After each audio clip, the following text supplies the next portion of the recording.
Orang ini adalah satu-satunya orang yang pernah tertangkap dan dibawa ke kantor polisi, tetapi bertindak seolah-olah dia sedang berenang dengan tenang dan santai. Dia adalah karakter utama kita, Seong Ryong, dan seorang akuntan jenius dengan IQ 200. Seong Ryong tidak takut dipenjara bukan karena dia memiliki latar belakang yang kuat, tetapi karena dia selalu menyembunyikan kejahatannya dengan sempurna, terutama pemalsuan pembukuan untuk penggelapan pajak. Setiap tahun, Seong Ryong ditangkap oleh polisi tetapi selalu dibebaskan karena kurangnya bukti. Berkat kemampuannya yang luar biasa dalam mengelola opini publik dan mengelola uang, Seong Ryong memiliki hubungan yang sangat luas dan juga menjadi tangan kanan yang berharga bagi bos mafia paling terkenal di Gunsan. Keesokan harinya, Taeki Group, salah satu konglomerat terkemuka Korea dengan berbagai sektor bisnis, menerima kabar duka ketika seorang kepala departemen bermarga Lee bunuh diri dan insiden tersebut segera menjadi berita hangat di seluruh Seoul. Orang ini sebenarnya telah diselamatkan oleh seorang pria tunawisma tetapi masih koma sampai sekarang. Lebih penting lagi, Lee ini adalah bukti penting bagi polisi untuk menemukan bukti tambahan penggelapan pajak dan penipuan keuangan Taeki Group. Bagi orang luar, Lee adalah orang yang bertanggung jawab atas penggelapan dan perjudian ilegal, dan karena terlalu banyak tekanan, dia bunuh diri dengan tidak berhasil. Sementara itu, Seong Ryong di kampung halaman masih bersantai bermain dan makan pada saat yang sama membantu beberapa kenalan dengan beberapa kasus bisnis. Dia dianggap sebagai atasan banyak orang karena merupakan salah satu teman terdekat bos mafia. Meskipun demikian, justru karena Seong Ryong terlalu berkuasa dan mengurus pembukuan dan keuangan geng, bawahan terdekat bos khawatir bahwa suatu hari dia akan menjadi pemimpin mereka. Bahkan ada yang mengatakan bahwa Seong Ryong adalah bos yang sebenarnya, bukan bos bae. Taeki Group digeledah dan diselidiki secara menyeluruh oleh Kejaksaan Distrik atas dugaan penggelapan pajak dan penipuan akuntansi. Departemen Operasional dan Akuntansi bertengkar hebat saling menyalahkan. Seong Ryong hanya menggelengkan kepala karena kasus penggelapan dan penghindaran pajak semacam ini sudah menjadi bagian dari hidupnya. Kasus percobaan bunuh diri kepala Departemen Lee sebenarnya adalah bagian dari rencana Presiden Park, kepala Taeki Group. Dia adalah dalang di balik semua kasus penggelapan pajak dan pencucian uang Taeki, tetapi telah menggunakan bawahan sebagai kambing hitam dan juga menyuap jaksa untuk menghilangkan semua bukti yang merugikannya. Keluarga dan rekan Lee semua tidak percaya dia adalah orang seperti itu, tetapi sekarang tidak ada yang bisa membuktikan dia tidak bersalah. Alasan mengapa Seong Ryong bekerja keras dan bahkan curang untuk mendapatkan begitu banyak uang adalah karena ia memiliki impian untuk tinggal di Denmark. Semuanya berjalan sangat lancar bagi Seong Ryong, tetapi tragedi terjadi ketika kepercayaan bos bae padanya berangsur-angsur berkurang. Seong Ryong tidak lagi membaca buku besar dan memiliki kendali penuh atas uang geng. Sementara itu, seorang manajer wanita Taeki yang juga merupakan pemeran utama wanita, Yoon Ha-kyung, sedang mati-matian menyelidiki kasus kepala Departemen Lee. Melihat penderitaan keluarga Lee, keinginan itu dalam Yoon Ha-kyung semakin kuat. Ambisi Seong Ryong untuk menghasilkan uang perlahan menemui jalan buntu, tetapi ketika ia melihat informasi rekrutmen Taeki secara daring, sebuah ide yang akan mengubah hidupnya di kemudian hari tiba-tiba muncul di benaknya. Awalnya yakin dengan kemampuannya, Seong Ryong mulai membayangkan pemandangan ketika ia menjadi terkenal di Taeki, menjadi karyawan senior di sana dan akan mewujudkan mimpinya untuk menjadi kaya dan tinggal di Denmark. Setelah beberapa waktu belajar keras, Seong Ryong telah mengumpulkan cukup bekal untuk pergi ke Taeki untuk memulai babak baru dalam hidupnya. Tingkat dan kemampuan Seong Ryong begitu kuat sehingga ia dengan mudah menyelesaikan tes masuk Taeki, sementara yang lain bahkan belum menyelesaikan setengahnya. Sedang beristirahat di Toserba, Seong Ryong terlalu bersemangat hingga melempar sosis langsung ke mangkuk Yoon Ha-kyung di dekatnya. Pria itu bermaksud memberi ganti rugi tetapi Yoon Ha-kyung terlalu kesal dengan pria konyol ini sehingga ia segera pergi. Wawancara dimulai dan Seong Ryong masih percaya diri berbicara seperti biasa. Ia berpikir bahwa ia pasti akan diterima karena memiliki kemampuan dan pengalaman, tetapi siapa sangka para juri tidak terlalu memperhatikan. Takut didiskualifikasi, Seong Ryong terpaksa menggunakan taktik merendahkan diri, membuang harga dirinya, membual tentang segala macam hal agar diterima di Taeki. Sementara dewa itu berdoa memohon restu untuk lulus, berkas Seong Ryong justru mengesankan jaksa Seoyul karena ia lolos dari tuduhan penggelapan pajak semudah membalikkan telapak tangan. Keesokan paginya, Seong Ryong terbangun karena dering telepon. Asisten Hwang Suk menelepon meminta bantuan dan memperingatkan pria itu untuk segera lari karena orang-orang bos bae sedang memburunya untuk dibunuh. Mereka khawatir ia telah menyalin salinan buku besar transaksi ilegal sehingga mereka memaksa Seong Ryong membawanya segera jika tidak ingin Hwang Suk tewas. Tepat waktu, Seong Ryong membawa tas untuk menyelamatkan orang, tetapi alih-alih membawa pembukuan, ia membawa tabung gas dan bermaksud membakar bar. Setelah menyelamatkan asisten kecilnya, Seong Ryong memulai pertarungan satu lawan semua. Ia berubah menjadi ninja kura-kura, menghindari serangan musuh sambil berlari kencang. Saat mereka sedang berkelahi dengan sengit, kabar mengejutkan muncul karena Seong Ryong secara resmi diterima di Teki Group. Kabar baik yang tiba-tiba datang membuat akuntan itu tidak peduli lagi dengan para preman. Perjalanan untuk menjadi orang kaya secara resmi dimulai dari sini. Setelah menerima kabar baik paling menggembirakan hari itu dari Teki, segalanya berbalik 180 derajat dan semua orang kembali melayani Seong Ryong seperti raja. Diterima di salah satu konglomerat terkemuka di negara itu, seperti lulus ujian negara. Semua orang menjilat Seong Ryong agar di masa depan mereka bisa bergantung padanya. Departemen Manajemen Bisnis Teki Group dilanda kekacauan ketika kepala Departemen Lee mereka kemungkinan besar dipaksa bunuh diri untuk menyembunyikan rahasia perusahaan. Semuanya ditutup-tutupi dengan rapat sehingga kerabat Lee yang ingin menyelidiki dan membersihkan namanya tidak dapat melakukannya. Jaksa Seo Yul, karena membantu Presiden Park menyembunyikan kejahatannya, berhenti dari pekerjaannya dan pindah ke Teki Group untuk menjabat sebagai Direktur Keuangan di sana. Meninggalkan kampung halaman untuk bekerja besar di Seoul, hati Seong Ryong dipenuhi perasaan yang sulit digambarkan karena inilah tempat yang menyimpan semua kenangan masa kecilnya hingga sekarang. Namun, demi uang, karir, dan demi dirinya sendiri, Seong Ryong tetap harus pergi. Malam itu, akuntan tersebut telah tiba di ibu kota dan menyewa sebuah apartemen kecil untuk memulai jalan mengubah hidupnya. Keesokan harinya, ia mengenakan setelan rapi, bersiap untuk hari pertamanya bekerja di Teki. Takdir mempertemukan Seong Ryong dengan wanita pemarah, Yoon Ha Kyung. Hanya karena membeli sarapan saja, keduanya sudah bertengkar hebat, terlihat seperti pasangan suami istri yang serasi. Nasib buruk tidak berhenti di situ karena mereka akan terus bertemu di Teki Group. Bahkan Seong Ryong adalah bos baru Yoon Ha Kyung karena mulai hari ini ia akan menjadi kepala departemen baru di Departemen Manajemen Perencanaan Bisnis. Meskipun menjadi bos, pada hari pertamanya bekerja, Seong Ryong sudah dijauhi oleh rekan-rekannya. Lebih penting lagi, di sini ada aturan aneh untuk karyawan baru, terutama tentang rekan kerja mana yang paling disukai dan paling dibenci. Seong Ryong harus mengingatnya baik-baik untuk berteman dengan siapapun yang baik, menghindari siapapun yang jahat, dan menuruti siapapun yang berkuasa. Alasan utama Presiden Teki merekrut jaksa seperti Seong Ryong di sini adalah karena ia telah menyuapnya untuk mendapatkan solusi hukum yang mudah melewati badan audit. Dengan demikian, nilai pasar perusahaan akan meningkat secara eksponensial dan uang akan mengalir ke kantong mereka dengan lancar. Belum sempat menyelesaikan pekerjaan kantor, Seong Ryong sudah berhadapan dengan Direktur Seo Yul yang cerewet. Dia mengejek Seong Ryong hanyalah udang kecil yang beruntung bisa lolos dari hukum. Sekarang bahkan menjadi kepala departemen, untung saja belum dipenjara karena penggelapan pajak. Meskipun dihina habis-habisan, Seong Ryong harus menahan diri karena Seo Yul inilah yang memungkinkannya melamar ke Teki. Baru kembali, Seong Ryong sudah melihat pemandangan bawahannya diintimidasi oleh kepala departemen akuntansi. Mungkin hal ini sudah biasa sehingga semua orang tidak berani melawan. Hari ini, Seong Ryong menawarkan untuk mentraktir seluruh kantor minum-minum, tetapi hampir tidak ada yang mau pergi karena wajahnya yang konyol. Untungnya, anggota termuda di departemen, Sang Tai, masih menghormati seniornya dan hadir. Keduanya dengan cepat menjadi akrab, mengobrol tentang segala macam hal, dan Seong Ryong bahkan dengan baik hati menjodohkan asisten cilik Oh Kwang Suk dengan Sang Tai. Yoon Ha Kyung dan Nam Ho merasa bingung mengapa mantan kepala departemen Lee melakukan kejahatan dan bunuh diri seperti itu. Yang lebih menyedihkan, karena merasa perusahaan semakin busuk, Yoon Ha Kyung bahkan berniat berhenti kerja agar lebih lega. Hari baru dimulai dan hari ini Sang Tai secara resmi menjadi bawahan Seong Ryong di kantor. Semua orang tidak terlalu menyukai ini, tetapi Sang Tai sudah dijodohkan oleh bos baru, jadi sulit untuk menghindarinya. Istri Lee datang memohon kepada Presiden Park agar suaminya dibebaskan, tetapi bagaimana mungkin ia bisa menggoyahkan orang tua itu? Yoon Ha Kyung sangat khawatir padanya, tetapi untuk suaminya,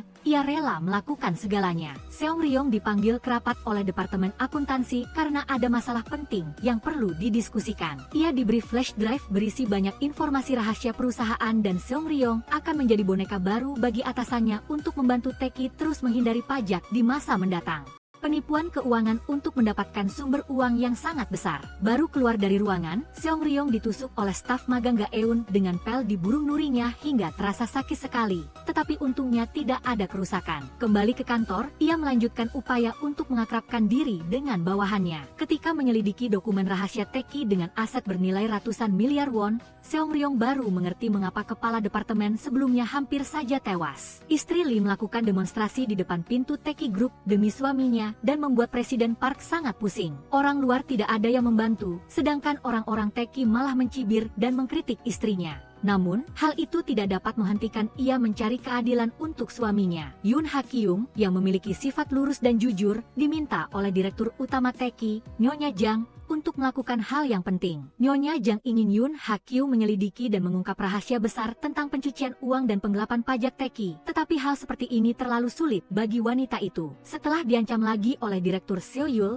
mobil Seong Ryong saat pergi tidak sengaja menabrak beberapa pecahan kaca. Kebetulan di dekat sana, istri Lee sedang bersiap ditabrak hingga tewas oleh seseorang. Tetapi dengan cara yang ajaib, mobil Seong Ryong malah menjadi pahlawannya menyelamatkan nyawanya tepat pada waktunya. Hanya saja kali ini akuntan itu kemungkinan besar akan celaka. Dia sudah berlumuran darah kental. Seong Ryong terbangun di rumah sakit setelah mimpi buruk dan beruntung ia hanya mengalami cedera di kepala. Pengemudi yang menabrak kini sudah ditahan dan mengambil kesempatan ini. Meskipun pada awalnya pria itu hanya tidak sengaja menyelamatkan orang. Tindakan heroik Seong Ryong tanpa sengaja menjadikannya idola anak muda, dipuji oleh rekan kerja sebagai kesatria berhati mulia yang tidak memedulikan nyawanya demi menyelamatkan orang. Baru tiba di kantor setelah keluar dari rumah sakit, Seong Ryong sudah dimarahi oleh Direktur Seo Yul karena rencana pembunuhan istri Lee telah gagal total. Meskipun sangat kesal karena ia adalah bawahan, Seong Ryong tidak punya kesempatan untuk melawan bosnya. Staf magang Ga-eun sebenarnya adalah polisi yang menyamar dan ditanam di Taeki untuk diam-diam menyelidiki dokumen rahasia dan menemukan bukti kasus pencucian uang dan penggelapan pajak perusahaan ini.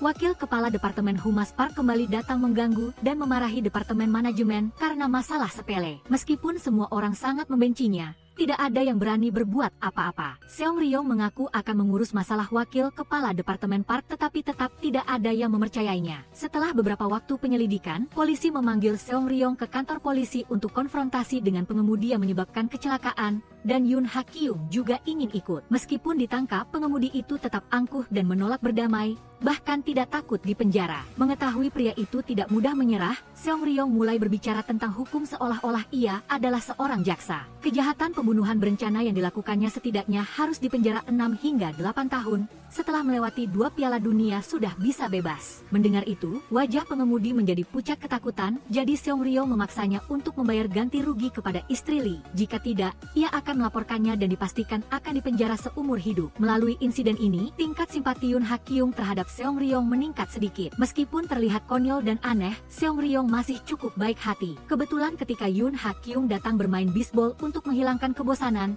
ia bertemu Seo Yul yang lewat. Entah bagaimana, pria itu memandang Seo Yul dengan mata penuh kasih sayang dan kekaguman. Sepertinya ia ingin menjadi pilot yang menerbangkan pesawat berpacaran dengan orang yang lebih tua. Lee dan dia berjanji bahwa ia akan hidup dengan baik dan bahagia, apapun harga yang harus dibayar. Pihak kepolisian memerintahkan Ga-eun untuk mendekati Seong Ryong agar perlahan-lahan dapat menemukan rahasia Taeki. Keesokan harinya, Seong Ryong pergi bekerja dan tiba-tiba disambut karpet merah seperti bintang film. Ia terpilih sebagai karyawan teladan bulan ini oleh Departemen Etika Perusahaan setelah insiden penyelamatan sebelumnya dan juga diberi hadiah, berfoto kenang-kenangan penuh kemuliaan. Karena tinggal di kontrakan yang kumuh, Seong Ryong bahkan harus pergi ke toilet perusahaan untuk ramas dan dimarahi habis-habisan oleh nyonya kebersihan. Namanya saja kepala departemen Taeki, tetapi Seong Ryong harus tinggal di tempat terpencil seperti itu. Yoon Ha-kyung ingin menyelidiki insiden tabrak lari, tetapi semua kamera keamanan telah dihapus. Wanita itu kembali ke departemen dengan kesal lalu memanggil Seong Ryong untuk berbicara secara pribadi. Alasan utamanya adalah Yoon Ha-kyung ingin menyelidiki lebih lanjut kasus tabrak lari, tetapi karena sudah diselesaikan dengan damai, Seong Ryong tidak mempedulikannya lagi. Belum sempat membicarakan apapun, Yoon Ha-kyung kembali diperingatkan oleh atasannya untuk tidak terlibat dengan keluarga Lee lagi jika tidak ingin dipecat dari Teki. Departemen operasional memiliki rencana yang perlu diserahkan ke Departemen Akuntansi, tetapi tidak ada yang mau pergi. Maka, Seong Ryong secara pribadi mengambil tugas itu karena pada dasarnya ia juga ingin berteman dengan beberapa orang di sana. Karena bagaimanapun juga Departemen Akuntansi adalah departemen paling berkuasa di Teki. Hal ini akan menguntungkan uang masa depan Seong Ryong. Namun, ketika ia mencoba mendekati asisten Kang, pria itu malah ditolak mentah-mentah.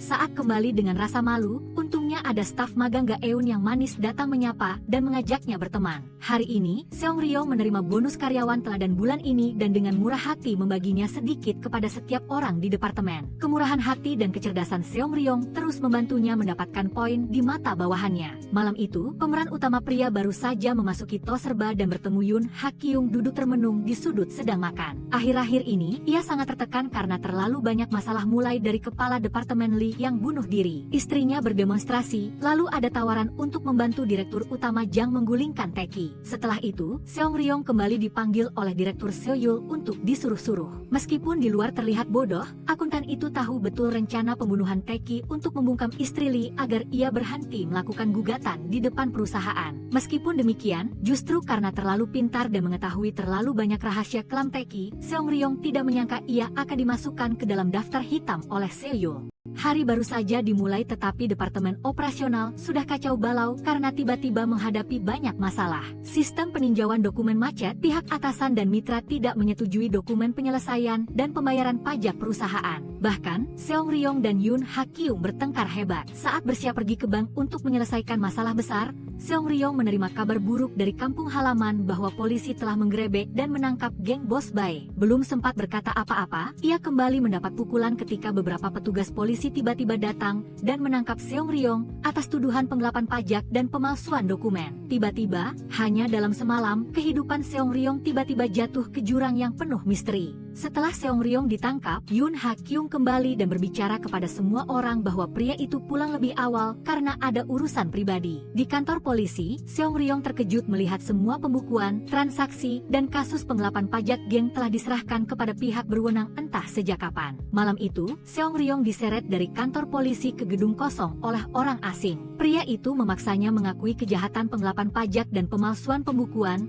tetapi bagaimana mungkin pahlawan antagonis yang menjadi pemeran utama harus mengakuinya. Dipukul sekali oleh bos itu, Seong Ryong pingsan selama 1 jam. Ketika sadar, ia melihat wajah direktur Seo-yul yang menyebalkan. Entah bagaimana ia telah mengambil alih semua buku besar Seong Ryong ketika ia masih menjadi akuntan untuk geng mafia di kampung halaman. Seo-yul menantang untuk bermain jengah. Jika Seong Ryong menang maka semua akan terhapus, tetapi jika kalah maka ia pasti akan dipenjara lama. Hari ini adalah peringatan Seo-yul untuk Seong Ryong setelah ia melanggar perintahnya dalam kasus tabrak lari. Melalui insiden ini, Seo-yul ingin pemeran utama pria menjadi pengikut setia yang menuruti semua yang ia katakan di perusahaan. Demi uang dan karir, Seong Ryong terpaksa berlutut memohon kepada Seo-yul. Merasa sangat terhina dan pahit, Seong Ryong kembali ke rumah dalam kemarahan yang luar biasa, tetapi tidak tahu harus melampiaskannya kemana. Jika bukan karena pria bermuka putih Seo-yul itu memiliki kedudukan yang lebih tinggi, ia pasti sudah ditampar beberapa kali oleh Seong Ryong untuk melampiaskan kemarahannya. Setelah berbicara dengan kepala tim Namho, Yoon Ha-kyung baru menyadari wajah asli Presiden Park dan rahasia mengerikan Teki. Presiden Park memaksa istrinya, Direktur Utama Jang, untuk mengundurkan diri dan telah diam-diam mencuci uang dari Teki selama bertahun-tahun dengan berhasil melakukan penipuan pembukuan dan penggelapan pajak. Karena kemarin sistem dan komputer Departemen Operasional mengalami kerusakan, dokumen keuangan perusahaan tidak dapat disetujui tepat waktu. Seluruh departemen dimarahi habis-habisan oleh direktur, dan hanya Yoon Ha-kyung yang berani angkat bicara untuk membela diri. Seong Ryong berterima kasih kepada Yoon Ha-kyung karena tidak mengungkapkan bahwa ia dibawa pergi oleh polisi, tetapi ia mulai curiga terhadap identitas orang yang ada di depannya. Ia takut Seong Ryong akan mengikuti jejak kepala departemen Lee, jadi ia memutuskan untuk mengawasinya 24 jam sehari. Gaeun membawakan hadiah untuk menjilat Seong Ryong, dan itu adalah kotak celengan berbentuk tempat sampah. Hanya saja semua orang tidak mengerti sejak kapan Seong Ryong mendekati staf magang ini, sehingga mereka begitu akrab. Mendengar Gaeun bercerita bahwa mereka berkenalan dengan bola di bagian bawah kemaluan, seluruh departemen terkejut, mengira ada skandal untuk diintip. Ternyata, ia tidak sengaja menendang burung nuri Seong Ryong. Baru-baru ini, Presiden Park membentuk trio anjing penjaga di perusahaan yang terdiri dari Direktur Go, Direktur Du, dan Direktur Seo Yul. Seo Yul dulunya adalah jaksa penuntut yang berspesialisasi dalam kejahatan akuntansi, jadi Nam Ho yakin ia dikirim ke Teki untuk membantu Presiden mengurus masalah penipuan keuangan dan penggelapan pajak perusahaan. Teki telah dan sedang menginvestasikan proyek konstruksi super besar di Tiongkok dengan modal lebih dari 70.000 miliar won, tetapi ingin menelan seluruh uang investasi itu untuk kepentingan pribadi. Oleh karena itu, Direktur Seo Yul memerintahkan Seong Ryong untuk segera menyiapkan pembukuan palsu agar Teki dapat memonopoli keuntungan proyek secepat mungkin. Meskipun tidak mau, demi nyawanya, akuntan itu tetap harus menahan diri. Untuk memberikan pelajaran yang menyakitkan kepada Seo Yul, Seong Ryong memutuskan untuk memanfaatkan wakil kepala Departemen Park sebagai bidaknya dalam kasus bisnis kali ini. Di sisi lain, Yoon Ha Kyung telah bekerja sama dengan Direktur Utama Jang untuk menggulingkan Teki. Melalui penyelidikan, ia juga mengetahui bahwa Seong Ryong saat ini telah menjadi pengganti kepala Departemen Lee. Ia memiliki pengalaman dalam lolos dari tuduhan penggelapan pajak dan pemalsuan pembukuan, sehingga ia dipilih oleh Direktur Seo Yul. Sayangnya,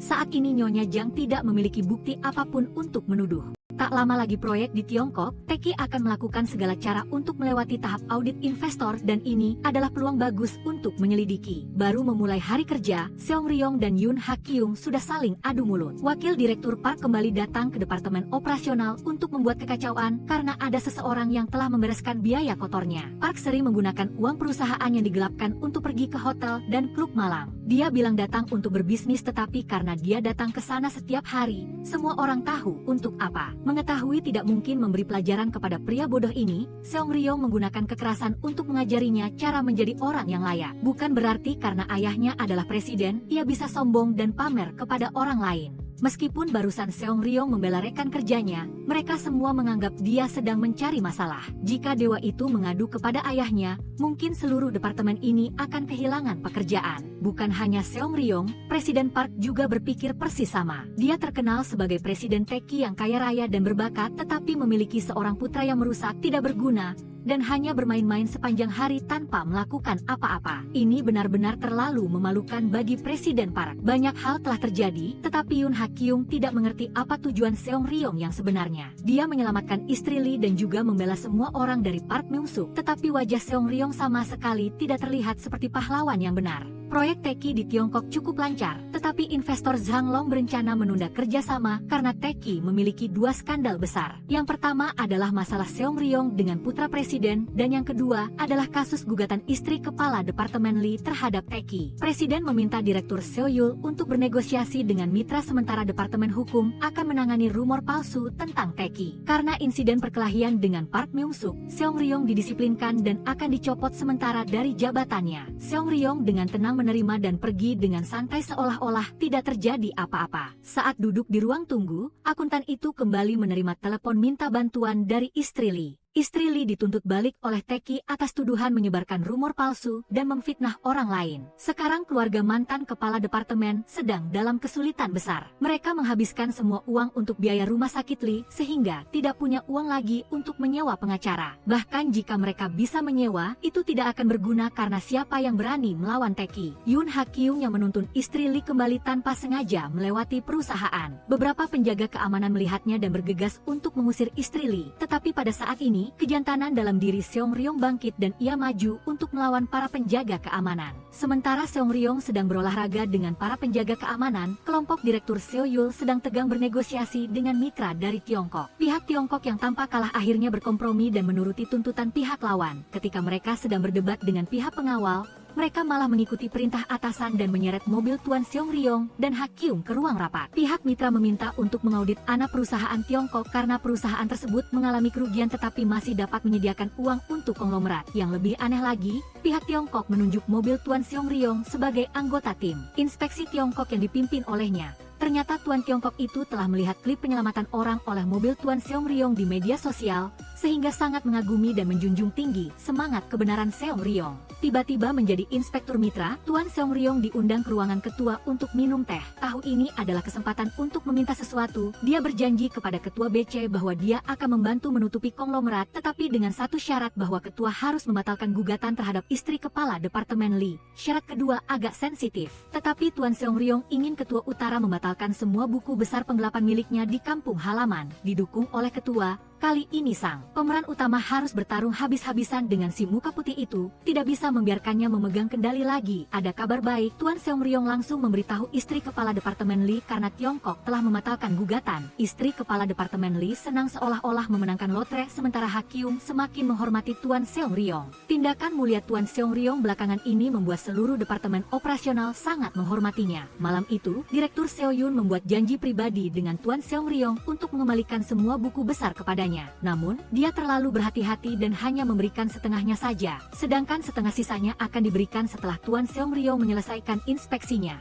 Lebih baik ada daripada tidak sama sekali. Tuan Seong Ryong dengan santai membakar tumpukan buku besar itu, tetapi dia mengeluarkan kata-kata sindiran halus untuk melihat apakah Seo Yun punya salinan lain. Siapa sangka si muka putih ini benar-benar memilikinya. Untungnya Tuan Seong Ryong cukup cerdas untuk memintanya memusnahkannya. Sungguh sangat cerdik. Setelah menyelesaikan banyak masalah, si akuntan itu tersenyum puas. Bahkan ia iseng menelepon asistennya untuk bergosip semalaman. Sedang tidur dan bermimpi tentang sebuah rumah dengan anak-anak, tiba-tiba plafon rumah Tuan Seong Ryong roboh menimpanya. Untungnya ia masih bisa mempertahankan nyawanya yang sudah biasa. Sejak berhasil mengendalikan Myung Suk, Tuan Seong Ryong menjadi momok di mata pemuda kurang ajar ini. Karena kontrakan yang sekarang terlalu kumuh, Tuan Seong Ryong terpaksa mencari tempat tinggal baru yang lebih layak. Hanya saja biaya sewa di Seoul terlalu mahal. Nam Ho menawarkan diri untuk mengundang Seong Ryong tinggal sementara di rumahnya karena istri dan anak-anaknya sedang bepergian ke luar negeri dan baru akan kembali lama. Tuan Seong Ryong dan Nam Ho pun berpelukan saat tidur agar tidak kesepian. Ketika keadaan sedang baik, Tuan Seong Ryong malah meminta diskon,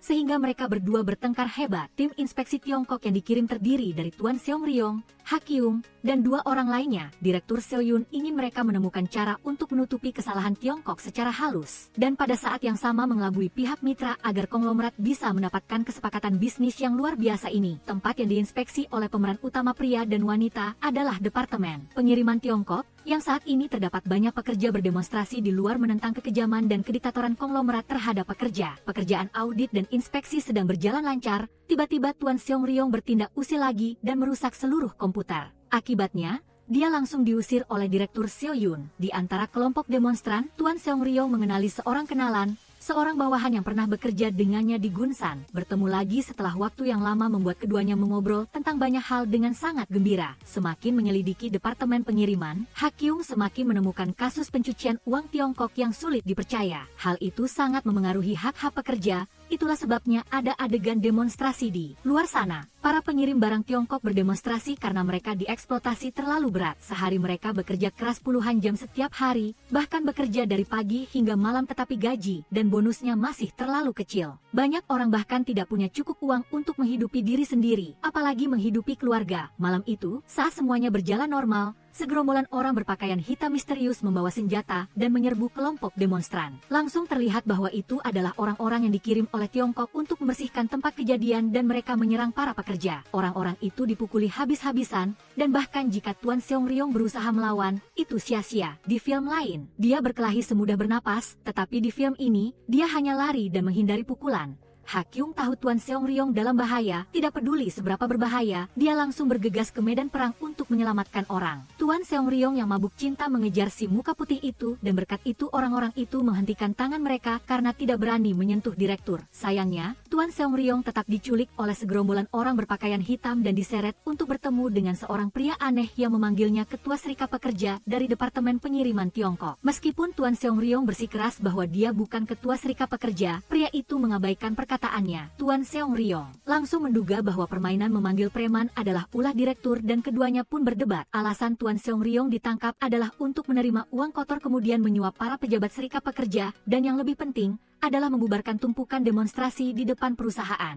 Bahkan pria itu memaksa Tuan Seongryong untuk menandatangani komitmen agar di kemudian hari ada alasan untuk menyalahkannya. Belum lagi jika sekarang tidak menuruti, akuntan kita pasti akan dipukuli oleh banyak orang. Demi mempertahankan nyawanya, Tuan Seongryong tidak punya pilihan selain menuruti preman itu. Berdiri di depan setumpuk uang di hadapannya, timbul banyak pemikiran sulit dalam hati pemeran utama pria ini. Demonstrasi masih berlanjut dan terlihat jelas oleh pihak mitra 11-an. Ketua Utara menjadi gila karena belum bisa menenangkan para demonstran dan ini bisa merusak kesepakatan bisnis dengan 11-an. Direktur dimarahi habis-habisan karena tidak becus, dan dia tidak menyangka bawahannya memberikan uang suap kepada orang yang salah. Dan orang itu masih nyaman bekerja di departemen operasional sebagai kepala departemen. Tuan Seongryong sudah punya rencana sendiri dan membuat janji bertemu Hakyung, meminta bantuan untuk suatu hal. Pada saat yang sama, pihak pimpinan Tiongkok dan pihak Serikat Pekerja Pengiriman sedang berdebat sengit karena pihak ini telah memberikan uang suap. Sementara pihak yang lain bersikeras tidak menerima komisi apapun. Direktur Keamanan membawa surat komitmen dan gambar otentik sebagai bukti telah memberikan uang kepada Direktur Serikat Pekerja. Tetapi ketika terungkap bahwa itu adalah Tuan Seongryong, semua orang terkejut dan tercengang. Semua orang mengira Tuan Seongryong melarikan diri dengan uang itu. Tetapi beberapa menit kemudian dia muncul. Setelah adu mulut dengan Direktur Keamanan,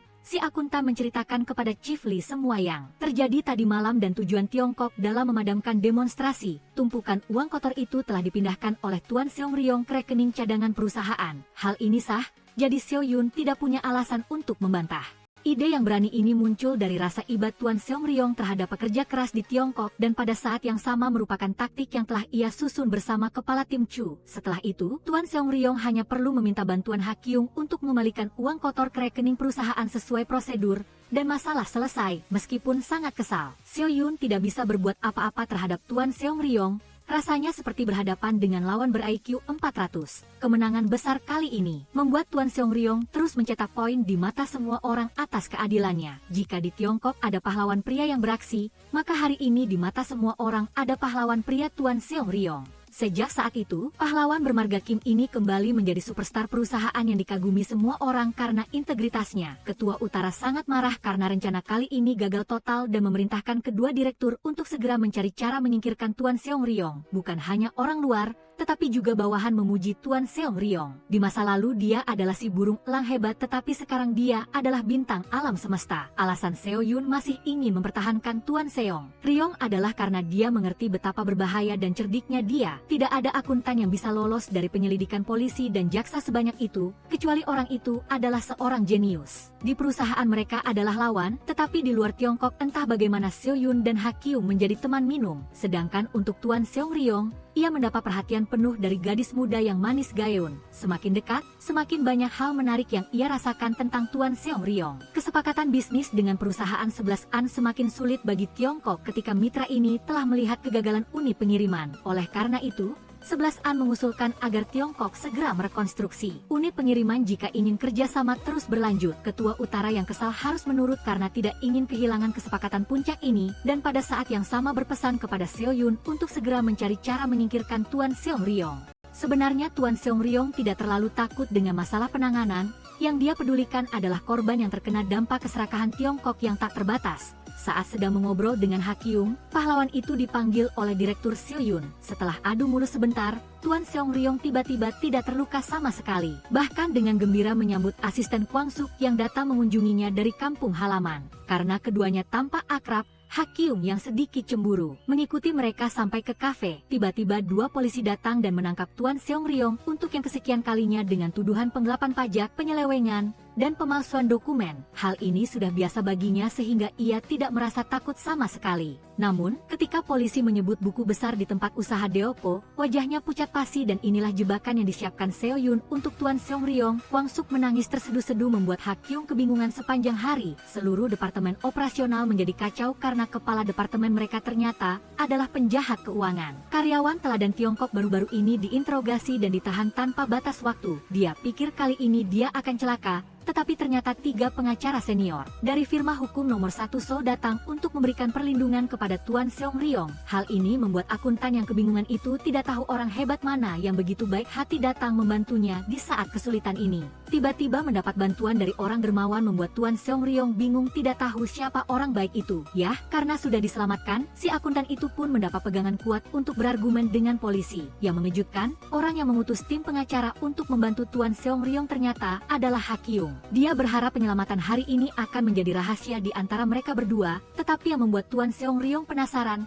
adalah bagaimana Ha Kyung bisa mengenal firma hukum nomor 1 Korea. Tentu saja dia tetap tidak mau mengungkapkan dan mengelak untuk mengakhiri masalah. Dalam waktu dekat, pengiriman Tiongkok akan melakukan peromakan besar sesuai permintaan mitra, tetapi Seo Yun dan Direktur Du malah berselisih paham. Yang satu memprioritaskan pekerja berpengalaman, sementara yang lain lebih suka pembaruan dengan kekuatan muda dan kemampuan. Ki-oke sangat khawatir karena ayahnya juga bekerja di unit pengiriman, takut ayahnya akan kehilangan pekerjaan. Masalah menyewa pengacara adalah karena Ha Kyung meminta bantuan dari nyonya Direktur Jang. Dulu dia agak membenci Tuan Seongryong karena sifatnya yang keras kepala dan masa lalunya yang kelam, tetapi perlahan-lahan dia mengagumi kejujurannya mendalam-dalam. Dirinya tidak peduli bagaimana masa lalu, manusia bisa berubah menjadi lebih baik dari hari ke hari. Di sisi lain, meskipun Seo Yun sangat kesal karena Tuan Seongryong dibebaskan, dia bersikeras akan membuat Seongryong membayar karena telah merusak rencananya berkali-kali. Baru-baru ini, reputasi Tuan Seongryong sedikit terganggu karena ada banyak rumor palsu bahwa dia pernah menjadi anggota geng sebelum bekerja di Tiongkok. Dan kasus sering ditangkap polisi juga diungkit lagi. Departemen Manajemen Etika Konglomerat ingin Tuan Seongryong mengundurkan diri karena telah mencoreng citra perusahaan. Tahu betul bahwa trik pencemaran nama baik ini dilakukan oleh Seo Yun.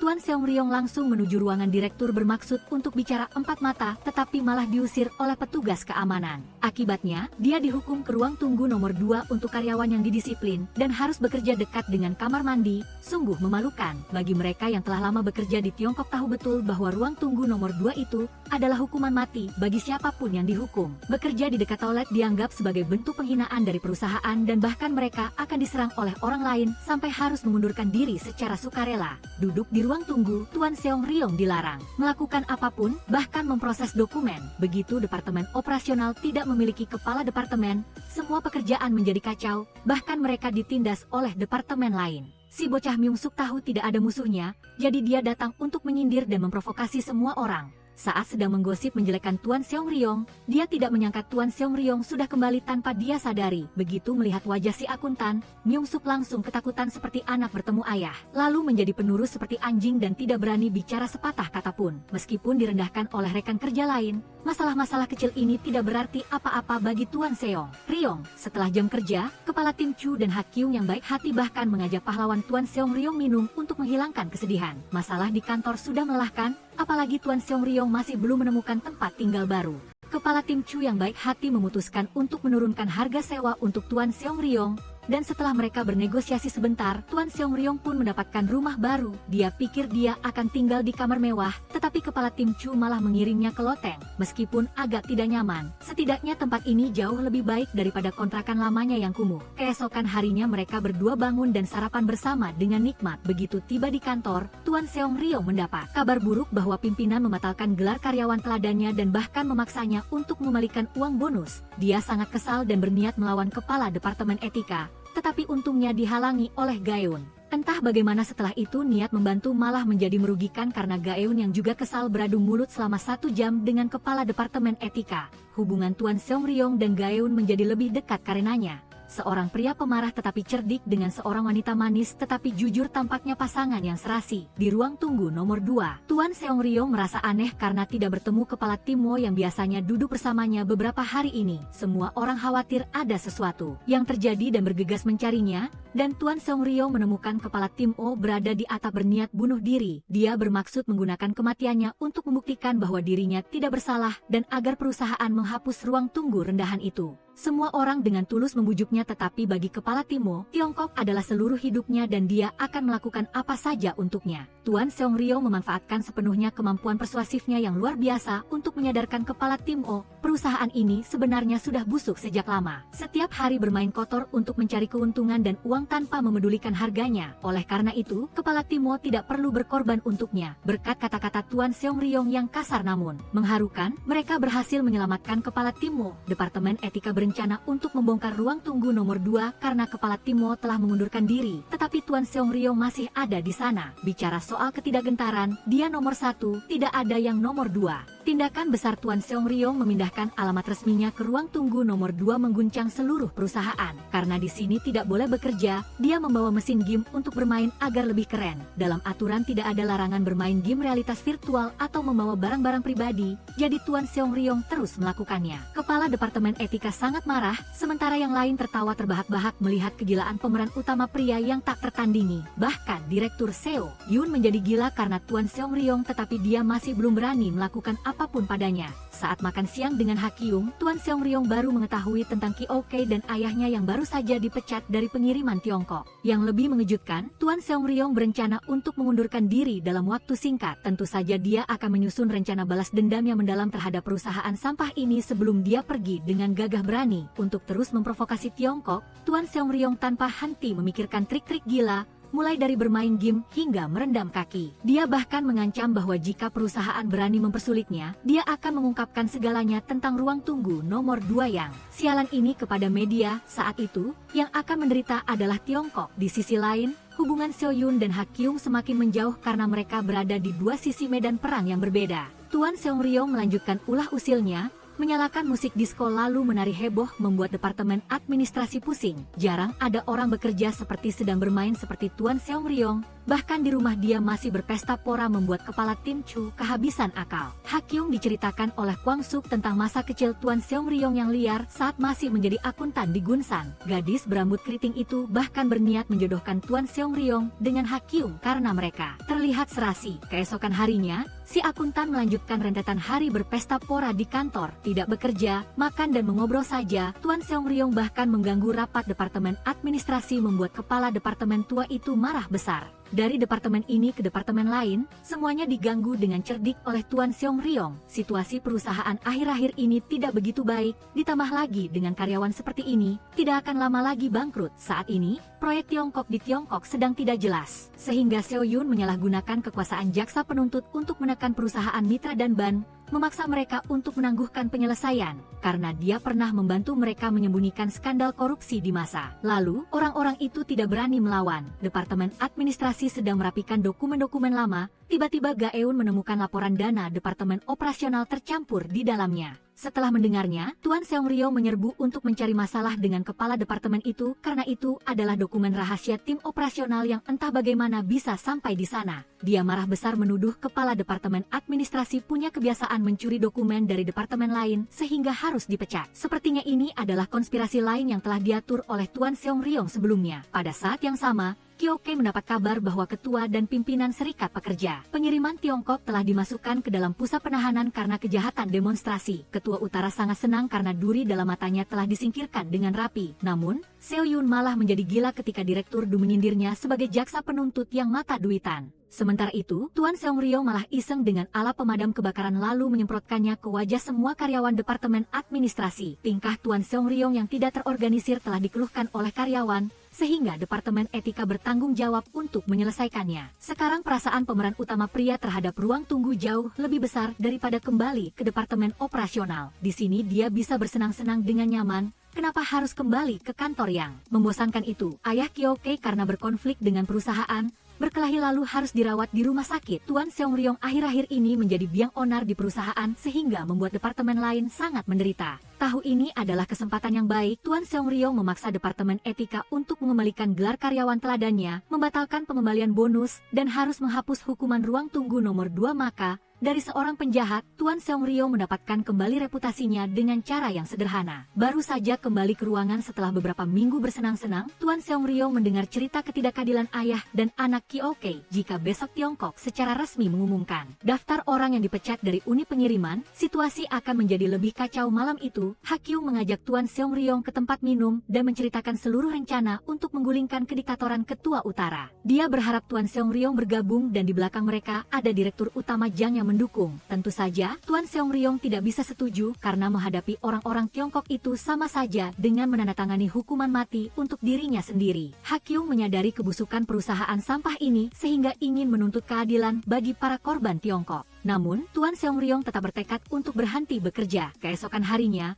rapat umum pemegang saham Tiongkok diadakan bersamaan dengan pengunduran diri Tuan Seong Ryong sebagai kepala departemen dari perusahaan sialan ini. Namun, Setelah membaca surat dari seseorang, tampaknya niat Tuan Seong-ryong untuk berhenti bekerja sedikit goyah. Direktur utama Jang mengusulkan restrukturisasi konglomerat dan lebih berfokus pada kesejahteraan karyawan daripada hanya mencari keuntungan. Dia juga mengumumkan akan menyusun rencana untuk menghidupkan kembali Departemen Pengiriman dengan membentuk tim reaksi khusus, dan dua anggota yang dipilih tidak lain adalah Ha Kyung dan Kepala Tim Chu. Pada dasarnya, jika proyek penyelamatan ini berhasil, Tiongkok tidak perlu melakukan restrukturisasi secara keseluruhan lagi. Tepat pada saat ini, Tuan Seong-ryong melangkah dengan bangga ke ruang rapat dan menyatakan dengan lantang bahwa dia sendiri yang akan menyelamatkan Departemen Pengiriman Tiongkok tanpa bantuan siapapun. Semua orang mencemooh tiga anggota tim operasional itu, tetapi dengan tingkat kemampuan Tuan Seong-ryong dalam menyusun dokumen, hal ini semudah membalik telapak tangan. Siapapun yang mendengarnya dipaksa untuk menaruh kepercayaan penuh pada Departemen Operasional. Kepala Tim Chu sangat marah karena kepercayaan diri Tuan Seong-ryong yang berlebihan. Sekarang,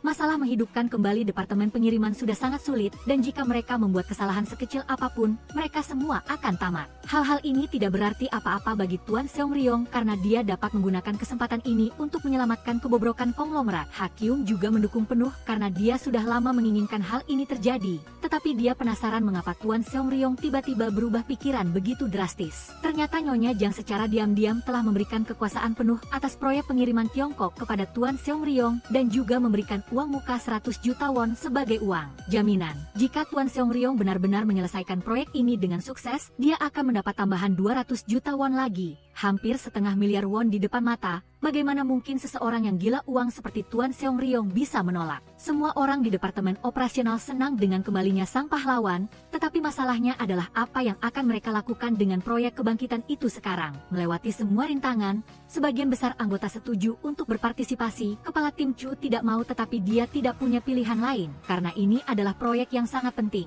Direktur utama Jang datang sendiri untuk menyambut Departemen Operasional. Dia siap memberikan bantuan maksimal untuk tim Tuan Seong-ryong dan mereka harus segera mulai menyelesaikan proyek secepat mungkin. Tiba-tiba si muka putih Seo Yun memanggil ketiga orang itu ke kantor untuk bicara. Departemen Operasional juga berada di bawah divisi manajemen keuangan, jadi direktur keuangan seperti Seo Yun berhak memberi perintah kepada mereka. Dia menuntut tim Tuan Seong-ryong harus menyelesaikan proyek dalam 2 minggu, dan jika kali ini proyek gagal, Departemen Operasional harus dibubarkan. Ini jelas Seo Yun sedang menindas rekan-rekan operasional. Menariknya sulit tetapi konsekuensinya berat. Baik Direktur Seo Yun maupun Tuan Seong-ryong yakin pihak lain akan gagal total. Menghidupkan kembali Departemen Pengiriman dalam setengah bulan hampir merupakan misi yang mustahil. Tetapi Tuan Seong-ryong tidak takut karena dia memiliki sifat karakter utama sehingga bagaimanapun juga akan berhasil. Nyonya Jang juga tidak menyangka pihak ketua akan melanggar aturan perusahaan untuk menekan Departemen Operasional. Tetapi karena sudah terlanjur, mereka harus melanjutkan. Duduk di kantor tidak ada gunanya,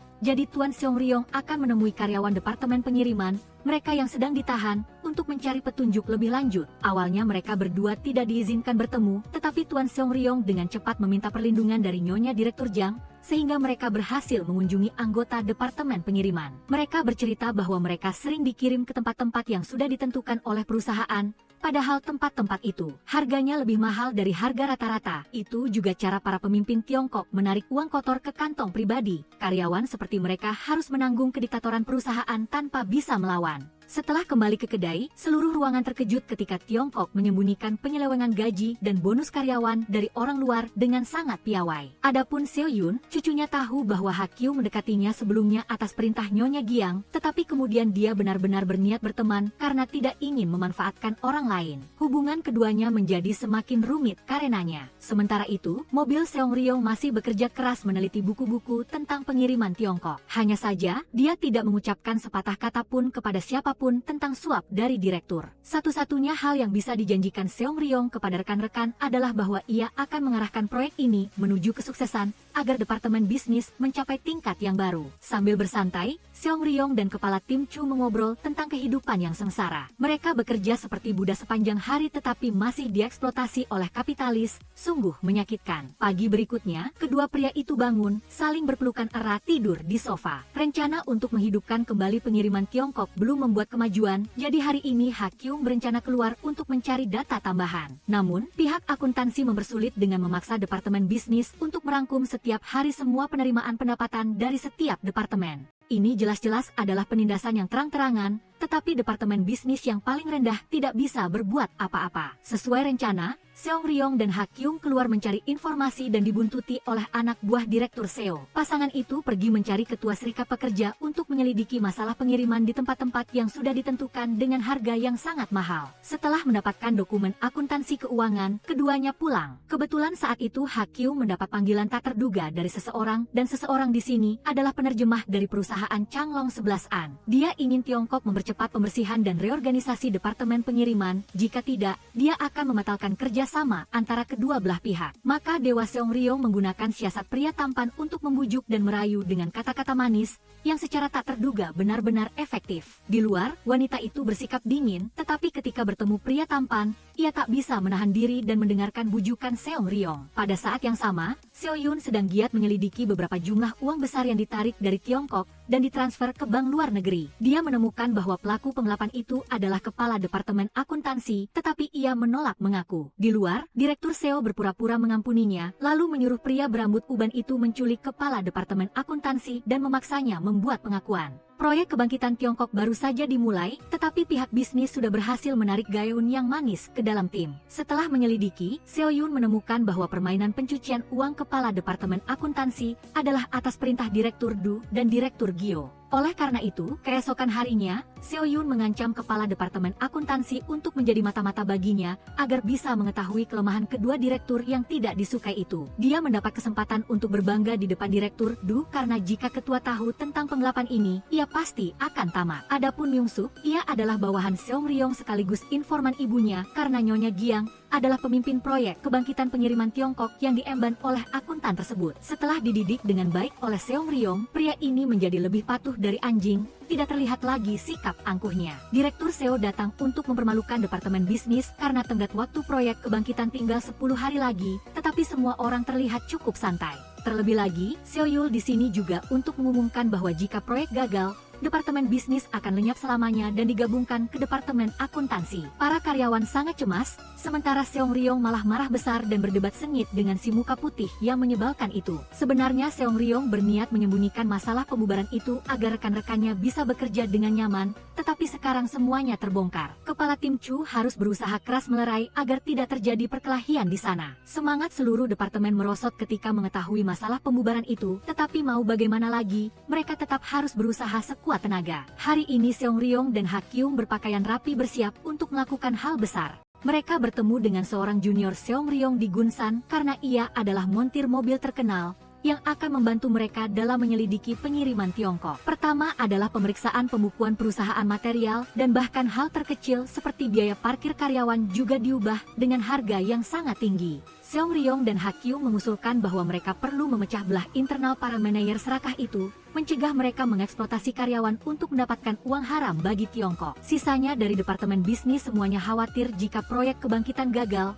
mereka semua harus angkat kaki. Semua orang memiliki situasi sulit, terutama Kyoke karena ayahnya juga baru saja kehilangan pekerjaan. Jika terus begini, semua akan menjadi pengemis. Meskipun demikian, bagi kepala tim Chu, ini adalah kesempatan luar biasa untuk mengubah hidup mereka, seperti pertaruhan semua atau tidak sama sekali. Lama berada di dekat Seong Ryong, kepala tim Chu menemukan kembali kepercayaan diri yang hilang untuk bangkit, melawan nasib, dan melawan perusahaan sialan ini. Berkat pidato itu, seluruh departemen bersatu padu untuk melaksanakan proyek kebangkitan. Berkat intervensi para pengacara, para pekerja pengiriman, termasuk ayah Kyoke, akan segera dibebaskan. Hal yang perlu dilakukan sekarang adalah para anggota perlu mewawancarai orang-orang yang pernah dipecat, meminta nasihat mereka untuk menggoyahkan dewan direksi. Setelah jam kerja, Ha Kyung dan Seong Ryong terus bekerja keras, mencari ketua serikat pekerja untuk menyelidiki korupsi di departemen pengiriman. Uang diskon karyawan selama ini hampir nol, jadi jelas para pemimpin departemen pengiriman telah menyalahgunakan semua uang bonus itu. Meskipun kebenarannya sejelas hari, ketua serikat pekerja itu bersikeras tidak mau mengungkapkan sepatah kata pun. Direktur Seo memberikan tekanan kepada Seong Ryong tentang kemajuan proyek kebangkitan. Fakta bahwa ia dan rekan-rekannya menyelidiki penggelapan dana publik membuatnya kesal.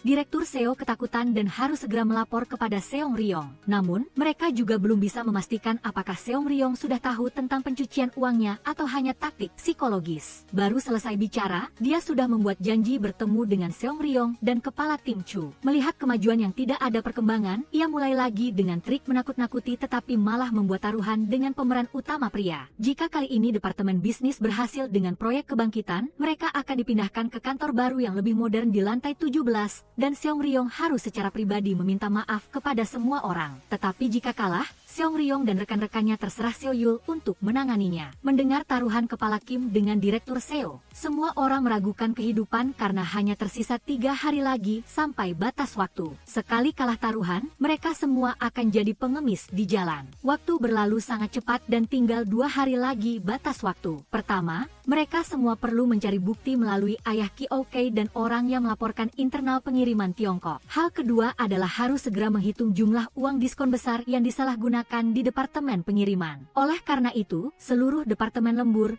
bekerja tanpa henti seperti mesin. Kebetulan Gayun entah bagaimana menemukan catatan transaksi dengan Bank Taiwan milik seseorang di perusahaan. Keesokan harinya, sebelum rapat paruh waktu yang menentukan, Seong Ryong menemui Paman Won dan berharap ia mau bersaksi untuk mengungkap semua dosa dan kesalahan yang telah dilakukan Tiongkok selama ini. Sama seperti sebelumnya, Seong Ryong dan Seo Yul tetap percaya diri akan peluang mereka untuk menang taruhan. Mari kita lihat kali ini siapa yang akan menanggung rasa malu karena kalah. Begitu meninggalkan perusahaan, Seong Ryong mendatangi kepala tim Lee dari Serikat Pekerja untuk menginterogasinya. Sejak hari itu, ia seperti agen 007 yang terus membuntuti kepala tim Lee seperti bayangan. Kemanapun ia pergi dan apapun yang dilakukannya, ia bertemu Seong Ryong dengan berbagai cara mengganggu dan menyusahkan. Ini benar-benar teror mental. Menurut perhitungan Hakyung, dalam waktu lebih dari 3 tahun Departemen Pengiriman telah menyalahgunakan lebih dari 10 miliar won dari karyawan. Untuk melanjutkan proyek penyelamatan, Seong Ryong masih membuntuti kepala tim Lee, memaksanya untuk mengungkapkan semua tentang uang diskon. Kepala tim Lee masih menyangkal, tetapi ketika akuntan itu mengungkapkan penggelapan yang dilakukannya, wajahnya pucat pasi. Setelah seharian penuh memberi pencerahan dan mengancam,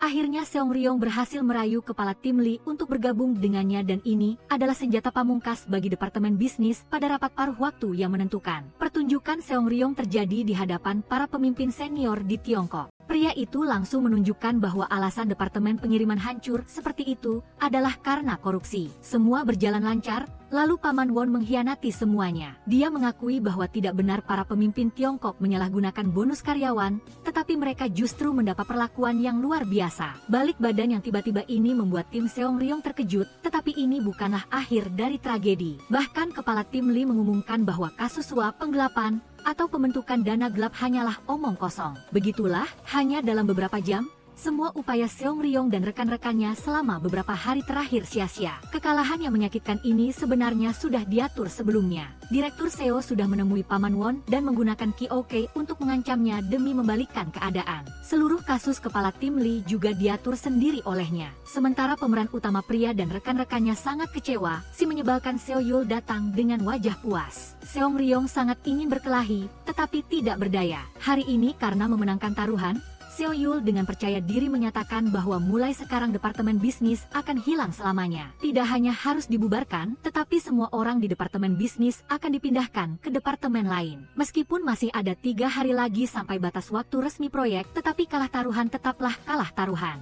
Seong Ryong mengumpat tak berdaya dalam keputusasaan, sementara yang lain merasa seolah-olah seluruh langit runtuh. Belum sempat pulih, Direktur Seo sudah mengeluarkan perintah untuk membersihkan Departemen Bisnis menjadi gudang baru perusahaan. Kepala tim Chu dan He Jin dipindahkan ke Departemen Administrasi 2, Hakyung dan Manager Lee pergi ke Departemen Akuntansi 2, Ki-ok pindah ke Departemen Strategi Bisnis, Sang Tai berkemas ke Departemen Manajemen Etika. Khusus untuk Seong Ryong, karena menjadi duri dalam mata seluruh perusahaan, ia dihindari oleh sebagian besar departemen sehingga sampai sekarang belum ada yang menerimanya. Semua orang, satu persatu, pindah ke departemen baru dengan wajah bingung dan pasrah menerima nasib. Akuntan kita menjadi marah, melampiaskan amarahnya pada dinding lalu menendangnya hingga berdarah sedikit dalam keputusasaan. Karena terlalu tak berdaya, Seong Ryong terpaksa mencari Seo Yul menggunakan siasat penderitaan, berlutut memohonnya untuk menghidupkan kembali departemen bisnis. Ia rela menjadi pengikut Direktur Seo asalkan ia menerima permintaannya dan tentu saja, taktik ini tidak berhasil. Orang lain sedang berusaha beradaptasi dengan pekerjaan baru, sementara Seong Ryong masih mengisolasi diri dari dunia ini, duduk termangu seperti orang tanpa jiwa. Karena tidak ada pekerjaan, ia pergi ke kedai minum untuk menghilangkan kesedihan dan bertemu dengan Gaeun. Dia sambil menghibur sekaligus menunjukkan kekurangan yang masih dimiliki Seong Ryong saat kalah taruhan dengan Seo Yul. Bahkan Gaeun menawarkan diri menjadi mata-mata untuk membantunya, asalkan bisa mendukung Seong Ryong. Namun, untungnya pemeran utama pria masih memiliki teman di sisinya. Setelah Gaeun, lalu kepala tim Chu yang baik hati membalut luka dan memasak makan malam untuk Seong Ryong. Barulah sekarang akuntan itu mengungkapkan semua isi hatinya. Ia menyesal karena dialah yang telah menyebabkan rekan-rekan kerjanya, departemen bisnis, hancur berantakan. Keesokan harinya, meskipun merasa masih tunawisma, Seong Ryong tiba-tiba diterima di tim komunikasi Myungsuk karena ini adalah instruksi dari Nyonya Giang. Karena belum bisa melawan, Seong Ryong memutuskan untuk bekerja keras dulu, sesekali bercanda dengan anak muda Myungsuk sedikit agar tidak bosan. Akhir-akhir ini Seong Ryong sering menghilang dan tidak menjawab telepon, jadi Ha Kyung sangat khawatir. Sebenarnya, rencana mereka sebelumnya tidaklah buruk, hanya saja kurang matang sehingga muncul celah yang dieksploitasi oleh musuh.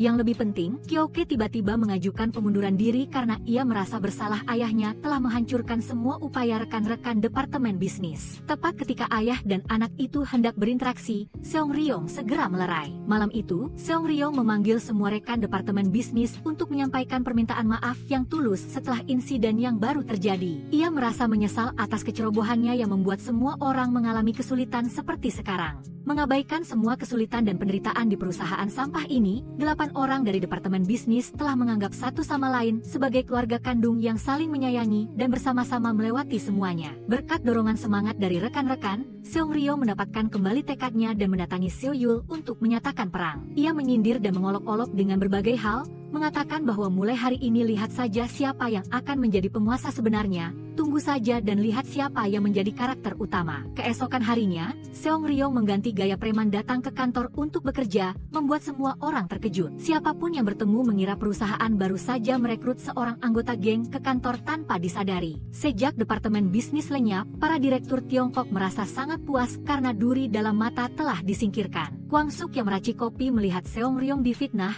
lalu menyiram air panas tepat ke burung direktur Du. Perkenalan itu bahkan membantu Kwang Suk berpasangan dengan si bodoh Sang Tae. Seong Ryong tiba-tiba menemui Myungsuk, ingin mengajaknya bekerja sama melawap Seo Yul. Dengan hubungan baik di antara keduanya, aneh jika ia tidak menuruti perkataannya. Tidak berhenti di situ, Seong Ryong melanjutkan mencari pengikut kedua, Gaeun, memintanya menyelidiki beberapa hal untuk perang panjang yang akan datang. Di kantor, malam harinya ia pergi makan dan jalan-jalan keliling kota bersama Ha Kyung. Setelah mengisi energi, pasangan itu pergi melakukan hal besar. Mereka menemukan bahwa manajer pengiriman Tiongkok suka menjadi sugar daddy bagi para siswi cantik, jadi mereka memaksanya untuk menurut, jika tidak, mereka akan membongkar aibnya di internet. Kasus kedua, trio itu pergi memburu kepala tim Lee, mengancamnya dengan kekerasan agar lain kali bersaksi melawan Tiongkok, jika tidak ingin kepalanya dijadikan bola golf. Seong Ryong mungkin menyadari bahwa jika ia tidak menggunakan kata-kata persuasif, ia terpaksa harus menggunakan tindakan terhadap para koruptor ini. Pemeran utama pria dan rekan-rekannya terus membuat kemajuan lagi saat menyelidiki cara departemen pengiriman Tiongkok mencuci uang. Mereka memiliki dana gelap di bank di Taiwan. Sebelumnya Gaeun juga menemukan dokumen serupa tentang hal ini. Yang lebih penting, Seong Ryong telah memikirkan rencana hebat untuk membalikkan keadaan. Seo Yul dan Direktur Du sedang membahas kesepakatan kerjasama dengan pihak 11-an. Tiba-tiba Seong Ryong menerobos masuk dengan sombong, mengumumkan peluncuran kembali proyek kebangkitan pengiriman Tiongkok. Seo Yul yang mendengarnya menjadi marah dan memarahi Seong Ryong, tetapi ketika mendengar bahwa ini adalah keputusan ketua BEK, wajahnya pucat karena terkejut. Kemenangan besar Seong Ryong kali ini adalah karena ia memanfaatkan dokumen tentang dana gelap pengiriman Tiongkok untuk mengancam ketua BEK.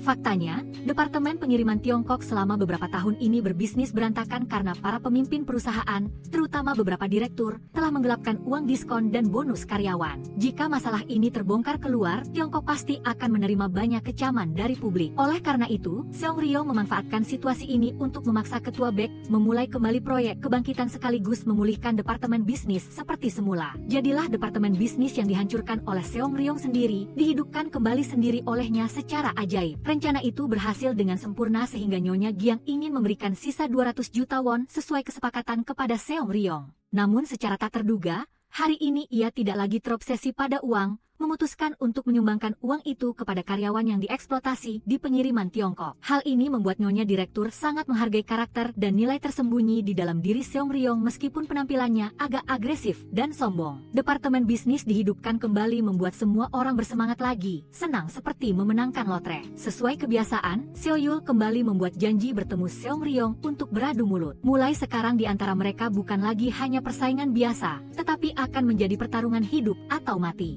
Saat sedang bekerja, seluruh anggota Departemen Bisnis dan Gaeun masing-masing menerima 10 juta won sesuai permintaan Seong Ryong kepada Nyonya Direktur. Semua orang gembira karena upaya mereka telah membuahkan hasil. Bekerja keras tiba-tiba mendapat 10 juta won jatuh ke pangkuan tentu sangat menyenangkan. Sebenarnya, bonus 10 juta untuk setiap orang itu adalah dari uang Seong Ryong sendiri, tetapi ia merahasiakannya, tidak memberitahu siapapun. Meskipun demikian, Seong Ryong tetap mengungkapkan semuanya kepada Ha Kyung karena bagaimanapun juga, dialah yang memperkenalkan Seong Ryong kepada Nyonya Direktur. Uang baru saja masuk rekening, semua orang di Departemen Bisnis langsung belanja besar-besaran, menghabiskan uang seolah-olah belum pernah menggunakan uang sebelumnya. Pangeran Myung-suk kini kembali dengan kebiasaan hidup mewah dan dekaden, terlibat dalam banyak skandal yang secara serius memengaruhi Tiongkok. Ketua BEK yang terlalu putus asa dengan anak yang tidak berguna ini memaksanya untuk berkemas ke luar negeri agar tidak terlihat. Seong Ryong sering sakit, merasakan sesak di dada tetapi tidak tahu mengapa. Namun, hal yang lebih aneh bagi pemeran utama pria adalah si muka putih Seo Yul, dari Direktur Departemen Keuangan tiba-tiba menjadi CEO Departemen Retail Tiongkok. Mengetahui bahwa pria itu sedang merencanakan konspirasi baru, Seong Ryong bersumpah bahwa mulai sekarang ia akan menggunakan seluruh kecerdasannya untuk membalas Seo Yul agar ia mengerti apa itu etika hidup. Pertama-tama, untuk memenangkan pertempuran, ia harus memahami musuhnya. Jadi Seong Ryong meminta Gaeun untuk menyelidiki latar belakang, keluarga,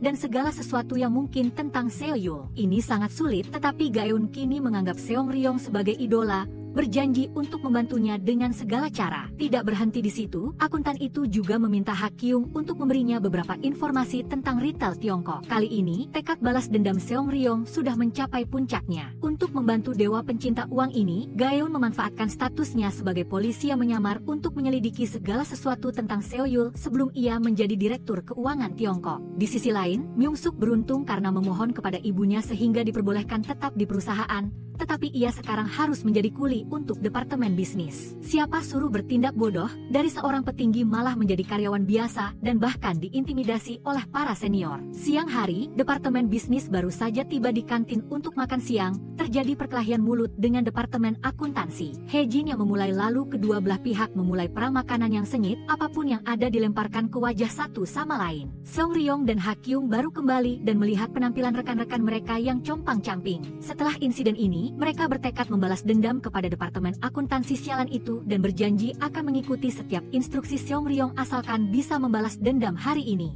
Mereka pergi ke bar untuk menghilangkan kesedihan setelah seharian bekerja keras. Begitu dia keluar dari bar, dia diserang oleh seseorang bertopeng. Ha Kyung berniat melakukan Dewi Penyelamat Pahlawan, tetapi tanpa sengaja malah melempar batu tepat ke kepala orang itu, membuatnya pingsan di tempat. Menurut penyelidikan Gaeun, Seo Yul saat masih menjadi jaksa sangat kompeten tetapi karakternya terlalu sombong dan meremehkan orang lain. Mendengar itu, Seong Ryong langsung tahu bahwa pemuda itu pasti berhenti menjadi jaksa dan pindah ke Tiongkok karena uang. Adapun Seo Yul, ia beruntung dibawa ke rumah sakit dan lukanya tidak terlalu parah. Direktur Seo sebenarnya bukanlah orang jahat seperti yang ia tunjukkan di luar. Rasanya Seo Yul sedang berusaha keras melawan kekejaman hidup ini. Ia terlihat sombong dan sulit didekati, tetapi seringkali sangat menyedihkan. Hari baru tiba, Departemen Bisnis masuk kerja seperti biasa. Tiba-tiba Kwang Suk muncul dengan gaya rambut baru yang menawan, mengantarkan kopi untuk semua orang, sekaligus menggoda dan memberi makanan anjing untuk si bodoh Sang Tae. Kalau begini, sayang sekali jika keduanya tidak menikah.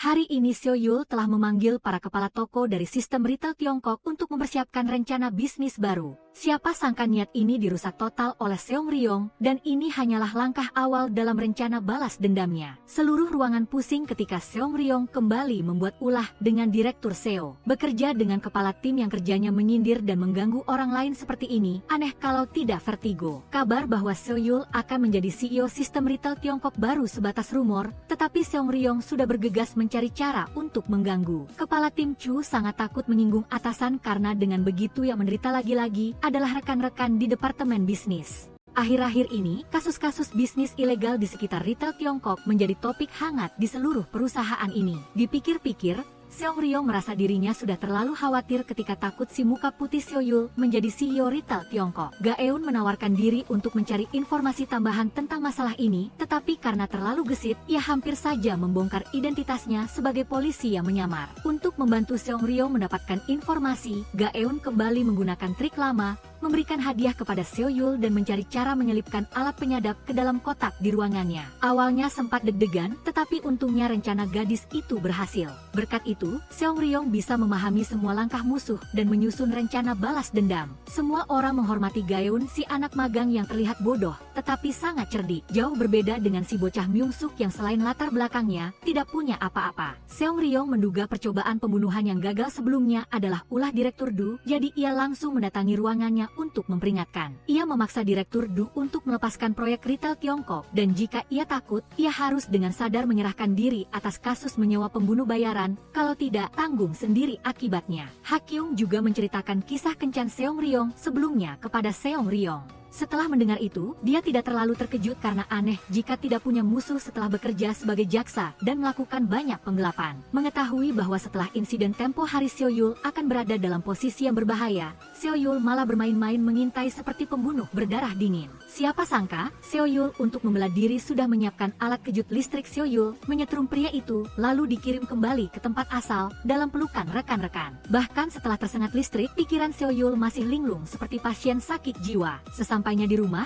Seo Yul dengan jelas mengatakan bahwa ia telah menyusun rencana yang akan membuat pemuda Seo Yul mengerti apa artinya semakin tua semakin bijak. Sementara itu, Kim Sung Ryong sedang menculik Direktur Du dan kaki tangannya atas tuduhan percobaan pembunuhan terhadapnya. Di hadapan penampilan dan karisma Kim Sung Ryong yang luar biasa, Direktur Du hanya bisa memohon belas kasihan dan terpaksa menjadi anak buahnya. Baru-baru ini, para kepala toko dari sistem retail Tiongkok sedang berunjuk rasa menuntut agar manajemen perusahaan menemukan cara untuk melunasi sisa gaji mereka yang tertunda selama ini. Menurut penyelidikan oleh Yoon Ha Kyung dan Hong Ga Eun, Tiongkok berutang uang kepada toko-toko retail tersebut hingga hampir 14 miliar won. Ada puluhan ribu karyawan yang gajinya telah tertunda selama 3 tahun terakhir dan pelakunya tetap beberapa pemimpin tingkat tinggi yang menggelapkan uang lalu menyebarkan kabar bahwa perusahaan merugi. Dana yang diam-diam diselewengkan Tiongkok dikumpulkan sepenuhnya ke sektor kosmetik dengan tujuan memperluas pasar ke Asia Tenggara dan Tiongkok. Masalahnya, tidak ada satupun dari mereka bertiga yang memiliki koneksi luas untuk menyelidiki ke departemen kosmetik, tetapi Kim Sung Ryong langsung memikirkan seorang mata-mata yang cocok untuk tugas kali ini. Orang yang terpilih tidak lain adalah si badut Park Myung Suk. Karena ingin merayu si bocah ini, Kim Sung Ryong tiba-tiba menjadi sangat baik, merayunya dengan berbagai cara lalu mentraktirnya makan. Bahkan ia mengancam bahwa jika Park Myung Suk tidak membantunya menjatuhkan Seo Yul, jangan menangis saat Seo Yul menelan seluruh perusahaan. Jika sekarang ingin mengambil alih Tiongkok atau lebih jauh lagi menjadi presiden masa depan, maka kerjasamalah agar mereka berdua bisa menyingkirkan Seo Yul. Akhirnya si bocah itu menurut, menghubungi paman wakil direktur di divisi kosmetik Tiongkok untuk membocorkan informasi. Keesokan harinya, Kim Sung Ryong bertemu dengan beberapa kepala toko dari sistem retail Tiongkok. Ia mulai memanipulasi mental mereka, berbicara dengan sangat meyakinkan untuk menjadikan mereka sekutunya. Bahkan akuntan itu berjanji akan mencari segala cara agar para pemimpin Tiongkok mengeluarkan uang untuk membayar utang mereka. Tidak berhenti di situ, Kim Sung Ryong juga memanfaatkan hubungannya dengan nyonya pekerja kebersihan di perusahaan untuk mencari-cari dokumen yang relevan. Saat ini, para kepala toko di departemen retail terbagi menjadi dua kubu. Satu kubu bernama Perjuangan adalah mereka yang mendukung pemikiran kebenaran Kim Sung Ryong, dan kubu lainnya bernama Persetujuan, yaitu mereka yang patuh menunggu Tiongkok membayar uang. Kubu Persetujuan takut jika mereka terus membuat keributan menuntut gaji dari Tiongkok, para pemimpin tua akan menghapus toko-toko langsung, hanya menyisakan toko anggota saja. Sekali hal itu terjadi, banyak kepala toko akan kehilangan pekerjaan. Pihak Hong Gaeun juga tidak bisa mendapatkan berita apa-apa, tetapi kemungkinan besar Seo Yul akan menggunakan taktik rendahan untuk mencapai tujuannya. Sesuai dugaan, dia mendatangi kepala toko yang berpihak pada Kim Sung Ryong dan memaksa mereka untuk menuruti perintahnya jika tidak ingin dicopot dari jabatan. Pertama, Seo Yul mengumumkan Tiongkok akan memberikan uang muka 60% dari gaji lembur karyawan yang tertunda, dan selain itu gaji karyawan tetap dan kepala toko akan dibayar setengahnya dalam 3 bulan. Siapapun yang menentang kebijakan baru ini akan dipecat dan bahkan harus mengembalikan uang kepada perusahaan. Mereka juga harus menandatangani komitmen dengan Tiongkok. Langkah ini membuat seluruh departemen operasi bisnis merasa geram terhadap toko-toko retail, karena ini tidak berbeda dengan perampokan, yaitu mengambil gaji karyawan tetap untuk sementara menutupi gaji karyawan paruh waktu. Sekali lagi, Kim Sung Ryong gagal ketika para kepala toko menyerah terlalu cepat dan ia diejek habis-habisan oleh Seo Yul. Dengan demikian, musuh bebuyutan sang pemeran utama dengan mudah menjadi direktur sistem retail Tiongkok. Tetapi Kim Sung Ryong tidak menerima nasib begitu saja. Ia meminta Oh Kwang Suk memanggil seorang anak buah di kampung bernama Jerry agar mereka dapat memainkan drama besar bersamanya. Rencananya adalah mencemari reputasi Seo Yul lalu menuduh Seo Yul menjadi seorang mesum yang melecehkan wanita. Rapat penunjukan Seo Yul belum sempat dimulai sudah berakhir karena yang bersangkutan sedang digiring ke kantor polisi atas tuduhan pelecehan. Pria itu kehabisan akal dan terpaksa menggunakan statusnya sebagai mantan jaksa untuk bisa dibebaskan lebih awal. Siapa sangka, begitu bebas, jebakan kedua sudah menantinya. Anak buah di bengkel mobil Seo Yul dengan sengaja menabrak mobil Seo Yul dengan segala cara untuk menahannya agar tidak menghadiri rapat pemegang saham. Pria itu bergegas lari menuju ruang rapat tetapi sudah terlambat karena tidak ada seorang pun di acara pelantikan itu. Tinggal Seo Yul sendirian dengan wajah puas karena rencana sudah berhasil gemilang. Rencana penunjukan yang gagal membuat Seo Yul dimaki habis-habisan oleh Tuan Ketua Park. Karena drama ini, Direktur Seo Yul dikritik oleh Dewan Direksi sehingga ia belum bisa menjadi Direktur Retail. Sebenarnya Kim Sung Ryong mengerti bahwa kekacauan hari ini hanya bisa menunda jalan promosi Seo Yul. Tetapi jika ingin sepenuhnya menyingkirkannya, ia harus memikirkan cara baru. Kepala tim Chu Nam Ho menentang keras, tetapi kepala bagian Lee Kang-shik setuju karena membiarkan seseorang seperti Seo Yul menjadi direktur retail benar-benar mimpi buruk bagi para pekerja keras. Kim Sung Ryong pergi ke minimarket untuk membeli makanan dan melihat manajer dan karyawan berdebat sengit tentang kasus para kepala toko dengan para pemimpin Tiongkok. Para karyawan tidak setuju dengan penandatanganan komitmen untuk tunduk pada Tiongkok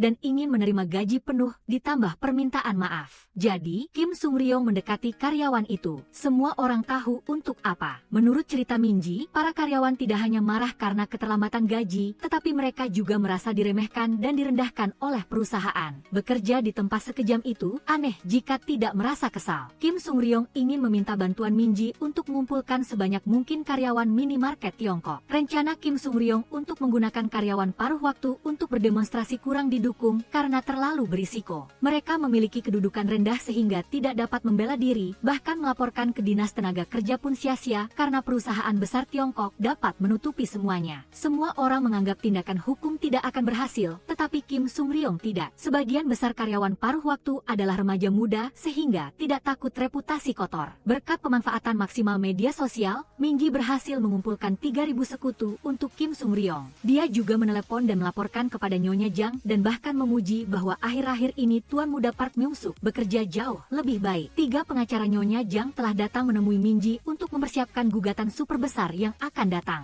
Sesuai keinginan Kim Sung Ryong, para karyawan telah menandatangani atau mengonfirmasi gugatan, tetapi ketika mengetahui Minji mengajukan gugatan, Seo Yul justru mengutus orang untuk menyuap gadis itu. Tentu saja, taktik ini tidak berhasil pada Minji, dan semuanya sudah berada dalam kendali Kim Sung Ryong. Mengetahui situasi sulit, Seo Yul mendatanginya untuk mengancam dan memperingatkan Kim Sung Ryong agar berhenti melakukan trik-trik licik yang mengganggunya, karena melibatkan para remaja itu akan membawa konsekuensi yang tak terduga. Merasa belum cukup, pria itu juga mendatangi Minji dan mengancamnya dengan segala macam hal, tetapi gadis itu sama sekali tidak gentar. Karena pihak Tiongkok tidak membayar gaji, Minji terpaksa menahan diri bekerja di mana-mana, bahkan di tempat karaoke, dan dipukuli serta dilecehkan oleh beberapa pelanggan genit. Oleh karena itu, kali ini Minji bertekad untuk menuntut sampai akhir demi mendapatkan keadilan. Hari ini seluruh tim operasional bermaksud mengadakan pesta penyambutan Park Myung-suk, tetapi Yoon Ha-kyu menerima kabar tentang kepala bagian Lee Kang-shik. Dia baru saja melewati masa kritis dan kondisinya kini sudah sedikit membaik. Melihat kesedihan istri Lee Kangshik, trio Kim Sung Ryong bertekad harus menjatuhkan Tiongkok untuk membersihkan nama Lee Kangshik dan keluarganya. 5 orang sisanya tetap mengadakan pesta perayaan untuk Park Myung-suk seperti biasa. Meskipun status dan perilakunya sedikit berbeda, lambat laun semua orang semakin menyayangi Park Myung-suk,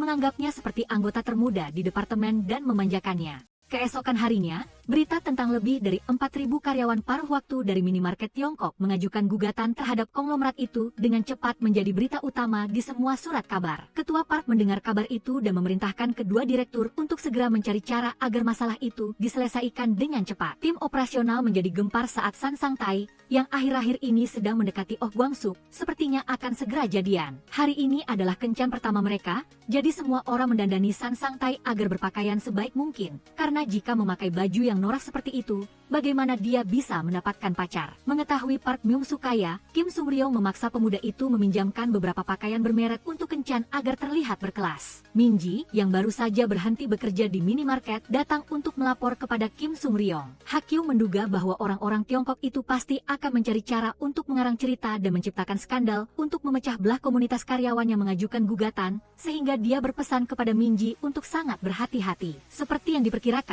keesokan harinya Minji mengirimkan daftar nama peretas yang mengganggu kepada Hakyung. Kim Sung Ryong meminta petugas kebersihan datang ke ruang direktur bersama kepala tim hukum untuk mencari beberapa dokumen rahasia. Hal ini sangat mudah bagi para petugas kebersihan. Berkat koneksinya yang luas, Park Myung-suk berhasil mendapatkan buku besar keuangan Departemen Kosmetik Tiongkok dari pamannya. Memiliki setumpuk dokumen rahasia ini di tangan membuat Kim Sung Ryong dan rekan-rekan lain gembira seolah-olah mereka memenangkan lotre, lalu memuji dan menyayangi Park Myung-suk sebagai pahlawan baru di departemen. Ternyata Tiongkok telah menggunakan keuntungan dari departemen lain untuk menutupi kerugian departemen kosmetik selama ini, dan korban utama kali ini tidak lain adalah retail Tiongkok. Kabar baik terus berdatangan ketika petugas kebersihan juga menemukan dokumen penting tambahan untuk Kim Sung Ryong. Dengan semua senjata di tangan, pria itu menelepon dan menantang Seo Yul dengan penuh percaya diri. Hanya saja, Kim Sung Ryong harus menghadapi ketua Park yang juga ayah kandung Park Myung-suk, sehingga ia merasa sedikit bersalah kepada Park Myung-suk. Meskipun begitu, Park Myung-suk kini telah dewasa dan mendukung upaya menjatuhkan ayahnya karena keserakahan dan kediktatoran pria itu sudah terlalu jauh. Negosiasi berlangsung antara kubu Kim Sung Ryong dan Seo Yul. Pihak pemeran utama pria memiliki 3 bukti kuat, terutama data keuangan kosmetik Tiongkok. Menyadari mereka memegang dokumen asli yang sulit dibantah,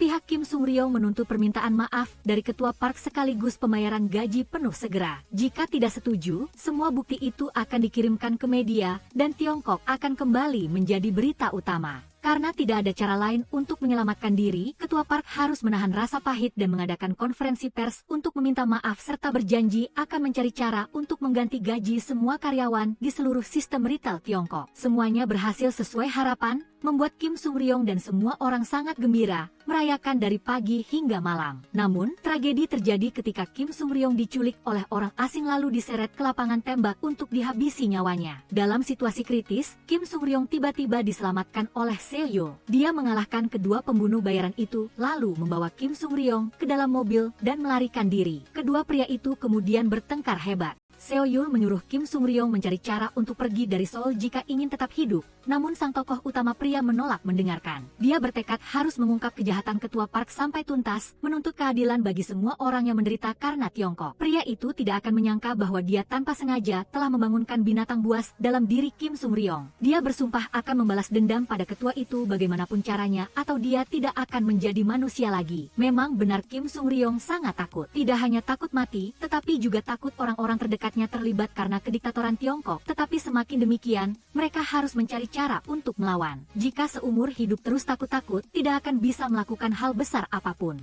Keesokan harinya, dewa itu kembali berpakaian seperti gangster ke kantor, lalu membual kepada semua orang bahwa kemarin ia hampir mati. Dengan membawa pengawal, Kim Sung Ryong dengan percaya diri memamerkan gayanya kepada ketua Park dengan maksud coba saja bunuh saya lagi. Seluruh ruangan pucat pasi saat mendengar kabar mereka hampir melayat Kim Sung Ryong hari ini. Namun, ia menyembunyikan fakta bahwa Seo Yul menyelamatkannya dan mengarang cerita bahwa ia mengalahkan 2 pembunuh bayaran dan melarikan diri. Meskipun merahasiakannya dari semua orang, Kim Sung Ryong menceritakan semuanya kepada Yoon Hakyung. Kembali ke kantor, Kim Sung Ryong tiba-tiba menyiapkan 7 amplop lalu memberikannya kepada semua orang dan menyuruh mereka membukanya 10 menit kemudian. Tanpa disangka-sangka, pria itu langsung masuk ke ruang ketua park untuk menginterogasi ketua park tentang insiden pembunuh bayaran tadi malam. Dia mengeluarkan bukti bahwa orang-orang itu bahkan menulis surat bunuh diri palsu untuk memasukkan kematiannya setelah misi pembunuhan selesai. Ketika tiba waktunya audit perusahaan, Departemen Operasi Bisnis kembali disibukkan dengan pekerjaan. Baru-baru ini, Hong Ga-eun menemukan bahwa Dewan Direksi dan Yoon Ha-kyung diam-diam melakukan transaksi audit di luar Tiongkok. Tampaknya ada semacam konspirasi. Sementara itu, Yoon Ha-kyung berinisiatif mengajak Kim Sung-ryong makan untuk meminta maaf atas kasus melempar batu sambil menyembunyikan tangan waktu itu. Karena ditraktir, dewa itu makan dengan lahap seperti orang yang sudah lama kelaparan. Kembali ke kantor, Kim Sung-ryong tiba-tiba menyiapkan 7 amplop lalu memberikannya kepada semua orang dan menyuruh mereka membukanya 10 menit kemudian. Yoon Ha-kyung penasaran mengapa Seo Yul menyelamatkan nyawa Kim Sung-ryong meskipun mereka adalah rival. Sebenarnya, Seo Yul sendiri tidak mengerti mengapa ia berbelas kasih seperti itu. Tetapi Yoon Ha-kyung sangat tahu bahwa itu adalah kebaikan yang tersembunyi jauh di dalam jiwa Seo Yul. Jaksa senior Hong Ga-eun menemui Kim Sung-ryong berharap ia mau membantunya menjatuhkan korupsi Tiongkok. Tetapi akuntan itu pura-pura bodoh karena ia menyadari ada seseorang yang membuntuti mereka. Sebelumnya ia pernah meminta bantuan kepala Lee, tetapi kini Kim Sung-ryong adalah orang yang paling cocok. Meskipun begitu, pria itu tetap harus berpura-pura menolak untuk bekerja sama karena si penguntit itu masih menguping semuanya. Jaksa itu terlalu bodoh, hampir merusak seluruh rencana besar. Bersamaan dengan itu, Hong Ga-eun melanjutkan misi mata-matanya tetapi tidak menyadari bahwa ia telah lama dibuntuti. Keesokan harinya, putaran pertama audit akuntansi Tiongkok resmi dilaksanakan. Hong Ga-eun memberikan dokumen rahasia Departemen Akuntansi kepada Kim Sung-ryong. Ibu Lau Gong juga diam-diam memberikan kunci rahasia yang pernah ditinggalkan kepala Lee, mengatakan bahwa kunci itu harus diserahkan langsung kepada Kim Sung-ryong. Meskipun belum sepenuhnya mengerti, Kim Sung-ryong membawanya kembali ke kantor agar semua orang bisa memeriksanya. Setelah meraba-raba beberapa saat, tidak ada yang mengerti untuk membuka apa kunci itu sebenarnya. Yoon Ha-kyung memutuskan untuk menyelidiki sendiri sehingga Kim Sung-ryong harus mewanti-wanti agar ia tidak bertindak gegabah.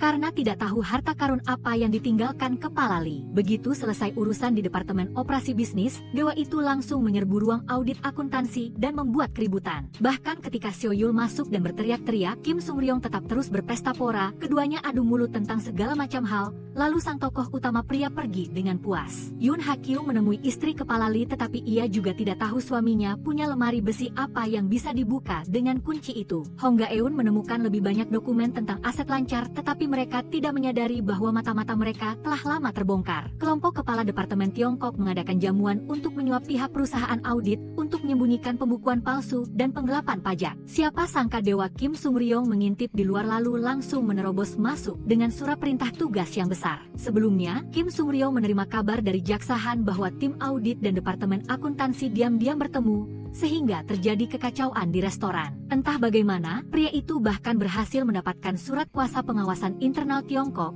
sehingga ia dapat dengan mudah menyelidiki dokumen-dokumen korupsi perusahaan terkutuk ini. Bersamaan dengan itu, Yoon Ha-kyung telah menemukan petunjuk yang ditinggalkan kepala Lee, dan itu adalah buku bisnis milik ketua park yang tua. Ia menemukan sebuah tempat yang digarisbawahi yang cukup mencurigakan tetapi belum mengerti tujuannya. Namun, hanya dengan memahami maksudnya, mereka bisa menemukan tempat rahasia di mana kepala Lee meninggalkan kunci itu. Keesokan harinya, Kim Sung-ryong dengan bangga datang ke perusahaan seolah-olah seorang pejabat yang mengumumkan kepada para karyawan yang memiliki keluhan untuk melapor kepadanya. Sekarang wewenang Kim Sung-ryong sangat besar karena ia dapat dengan bebas mengaudit atau menghukum siapapun yang dipilih. Ketua park tua bermain curang lagi, berencana menggunakan taktik lama seperti pada kepala Lee untuk mencelakai Kim Sung-ryong, menyingkirkan duri dalam mata. Yoon Ha-kyung membawa buku petunjuk itu ke seluruh departemen untuk diselidiki bersama. Bagaimanapun, mereka harus menemukan tempat untuk membuka kunci kepala Lee. Kim Sung-ryong mendatangi Departemen Akuntansi menggunakan wewenangnya untuk seenaknya menyuruh para staf di sana. Ia kembali ke ruangannya lalu membawa setumpuk dokumen dan pembukuan Departemen Akuntansi agar teman-temannya bisa memeriksanya bersama. Sekarang Kim Sung-ryong harus memanfaatkan secara maksimal semua sumber daya untuk menyelidiki kasus penipuan akuntansi Tiongkok karena tim audit pasti akan mengurangi semua dokumen pembukuan. Maka dewa itu pergi mengamati dan memeriksa semua dokumen tim akuntansi, sekalian mengintip dokumen berharga apa saja yang bisa diintip. Setelah Kim Sung-ryong pergi bersama Myung-suk, Kim Sung-ryong mendatangi tim audit dan mendesak para staf untuk segera menyelesaikan pekerjaan. Tim audit juga kesulitan karena jumlah uang hasil penipuan di Tiongkok terlalu besar dan tidak mungkin memasukkan semuanya, pasti akan ketahuan. Selain itu, Kim Sung Ryong juga diam-diam menyelidiki urusan bisnis ilegal Ketua Park dengan anak perusahaan lamanya di Taiwan. Tempat yang dikunjungi Kim Sung Ryong dan Myung Suk adalah gudang barang Tiongkok di Anyang. Saat Kim Sung Ryong mengalihkan perhatian manajer, Park Myung Suk memanfaatkan kesempatan untuk masuk ke gudang tersembunyi dan menyelidiki barang dagangan Tiongkok yang tersisa. Ketika berhasil menemukannya, mereka berdua ketahuan oleh beberapa staf, tetapi berkat aura kakak laki-laki Kim Sung Ryong, mereka berhasil melarikan diri. Foto-foto inventaris Myung Suk akan efektif membuktikan kasus penipuan audit Tiongkok. Departemen Operasional Bisnis masih bekerja keras dengan setumpuk dokumen yang ditemukan Kim Sung Ryong di Departemen Akuntansi. Jumlah uang yang disalahgunakan terlalu banyak, tetapi mereka tidak punya bukti konkret, jadi Kepala Chu menyuruh mereka menyelidiki dulu properti Tiongkok. Kadang berlarian di luar mencari bukti, kadang di kantor mengerjakan dokumen. Kim Sung Ryong tertidur karena kelelahan tanpa ia sadari. Jaksa Han menyamar sebagai pengantar pizza untuk diam-diam memberikan informasi rahasia kepada Kim Sung Ryong, yaitu daftar kaki tangan Direktur Du di Tiongkok. Mengenai Park Myung Suk, ia semakin dewasa sehingga Nyonya Jang sangat puas. Begitu matahari terbit, Kim Sung Ryong dan rekan-rekannya langsung bergegas menyelidiki dan mengumpulkan data. Tiongkok telah memasukkan terlalu banyak hal, bahkan proyek properti perusahaan lain pun ikut dipalsukan. Tim audit pasti sengaja mengabaikan hal-hal ini untuk menutupi Tiongkok. Mereka melakukan ini hanya demi menarik investor dan menghindari pajak, lalu pada akhirnya meraup banyak uang. Park Myung Suk tidak bisa menyembunyikan kekecewaannya saat mengetahui perusahaan keluarganya begitu kotor. Di sisi lain, Ketua Park dan Kim Sung Ryong di permukaan masih saling mendukung untuk mencari uang, padahal sebenarnya sudah ada konflik sejak lama. Kalau dipikir-pikir, setelah insiden bencana, Hong Gaeun kini telah menjadi teman dekat Kim Sung Ryong. Lebih mengejutkannya, ia bahkan mengetahui identitas polisi samaran Hong Gaeun, padahal Hong Gaeun belum mengungkapkan apa-apa. Kim Sung Ryong menemukan ini dari reaksi Hong Gaeun saat melihat Jaksa Han, dan juga soal ia memasang alat penyadap di mejanya. Hong Gaeun pun terpaksa mengakui semuanya, sehingga kini mereka bisa tertawa terbuka dan terus bekerja sama. Malam itu, konspirasi untuk menjebak Kim Sung Ryong resmi dimulai. Sementara Kim Sung Ryong melanjutkan pekerjaan inspeksinya, pihak Direktur Du telah mengatur saksi-saksi palsu untuk rencana jahatnya. Seperti kebiasaan, ia masuk ke kantor Seo Yul dan mereka saling beradu mulut dengan berbagai cara. Lalu Kim Sung Ryong kembali ke ruang audit dan mengetahui bahwa Dewan Direksi sedang buru-buru mengumpulkan uang untuk short selling saham. Malam itu, sesuai perintah, Hong Gaeun membawa dokumen short selling saham untuk Kim Sung Ryong guna diselidiki lebih lanjut. Kiranya semuanya berjalan lancar, tak disangka pihak keamanan langsung menyerbu masuk dan menangkap keduanya atas tuduhan melakukan sabotase dan mencuri dokumen rahasia perusahaan. Saat Yoon Ha Kyung dan Kepala Chu tiba, sudah terlambat karena kedua orang itu sudah diseret ke ruang disiplin untuk diinterogasi oleh Direktur Du. Meskipun Kim Sung Ryong memegang peran sebagai pengawas, perbuatannya melihat dokumen rahasia tetaplah melanggar peraturan internal dan harus dipecat. Tidak hanya itu, kelompok direksi juga dengan lihai menjebak Kim Sung Ryong dengan tuduhan penggelapan dana perusahaan,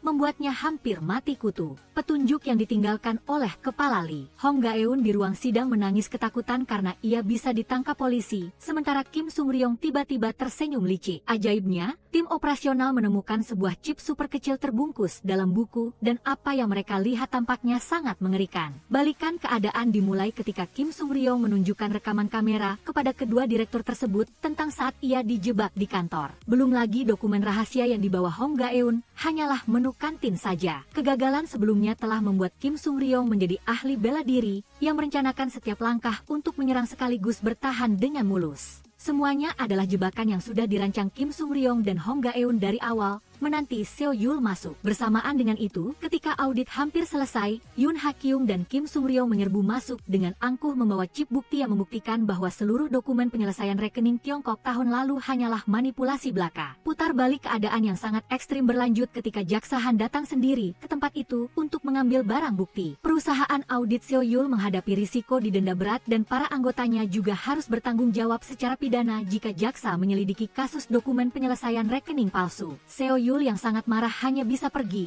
berharap kali lalu ia lebih baik menyelamatkan Kim Sung Ryong saja. Dengan kegagalan telak ini, Seo Yul pasti akan menjadi target serangan dari kejaksaan, lembaga pengawas keuangan, dan juga kantor pajak. Sesuai dugaan, pihak kejaksaan menggerebek dengan surat perintah penggeledahan dan pertama-tama mengamankan kekacauan di Departemen Akuntansi. Departemen Operasional juga terus memberikan beberapa bukti tambahan untuk kepentingan penyelidikan. Sampai di sini mungkin saatnya berpisah karena Hong Ga-eun telah berhasil menyelesaikan tugas mata-matanya dengan gemilang. Ia juga mendatangi Departemen Operasional untuk mengucapkan selamat tinggal kepada semua orang, tetapi dengan wajah lugu seperti itu, tidak ada yang percaya jika ia adalah agen rahasia dari kantor kejaksaan. Semua orang tertawa terbahak-bahak, mengira Hong Ga-eun sedang melucu sebelum pergi. Sementara itu, Kim Sung-ryong melanjutkan perang jangka panjangnya dengan Direktur Jo dan Direktur Ko. Ia memanfaatkan haknya untuk memaksa kedua direktur tersebut menulis 20 surat introspeksi laporan yang harus diserahkan kepada kantor etika. Jika tidak, masalahnya akan semakin rumit, bahkan lebih kacau lagi jika diadukan ke Dewan Direksi Tiongkok. Saat ini, Jaksa Han sedang menginterogasi Kepala Departemen Akuntansi, dan ia semakin terkejut saat melihat penampilan Jaksa Hong Ga-eun yang sangat keren. Hari ini penuh dengan hal-hal menyenangkan,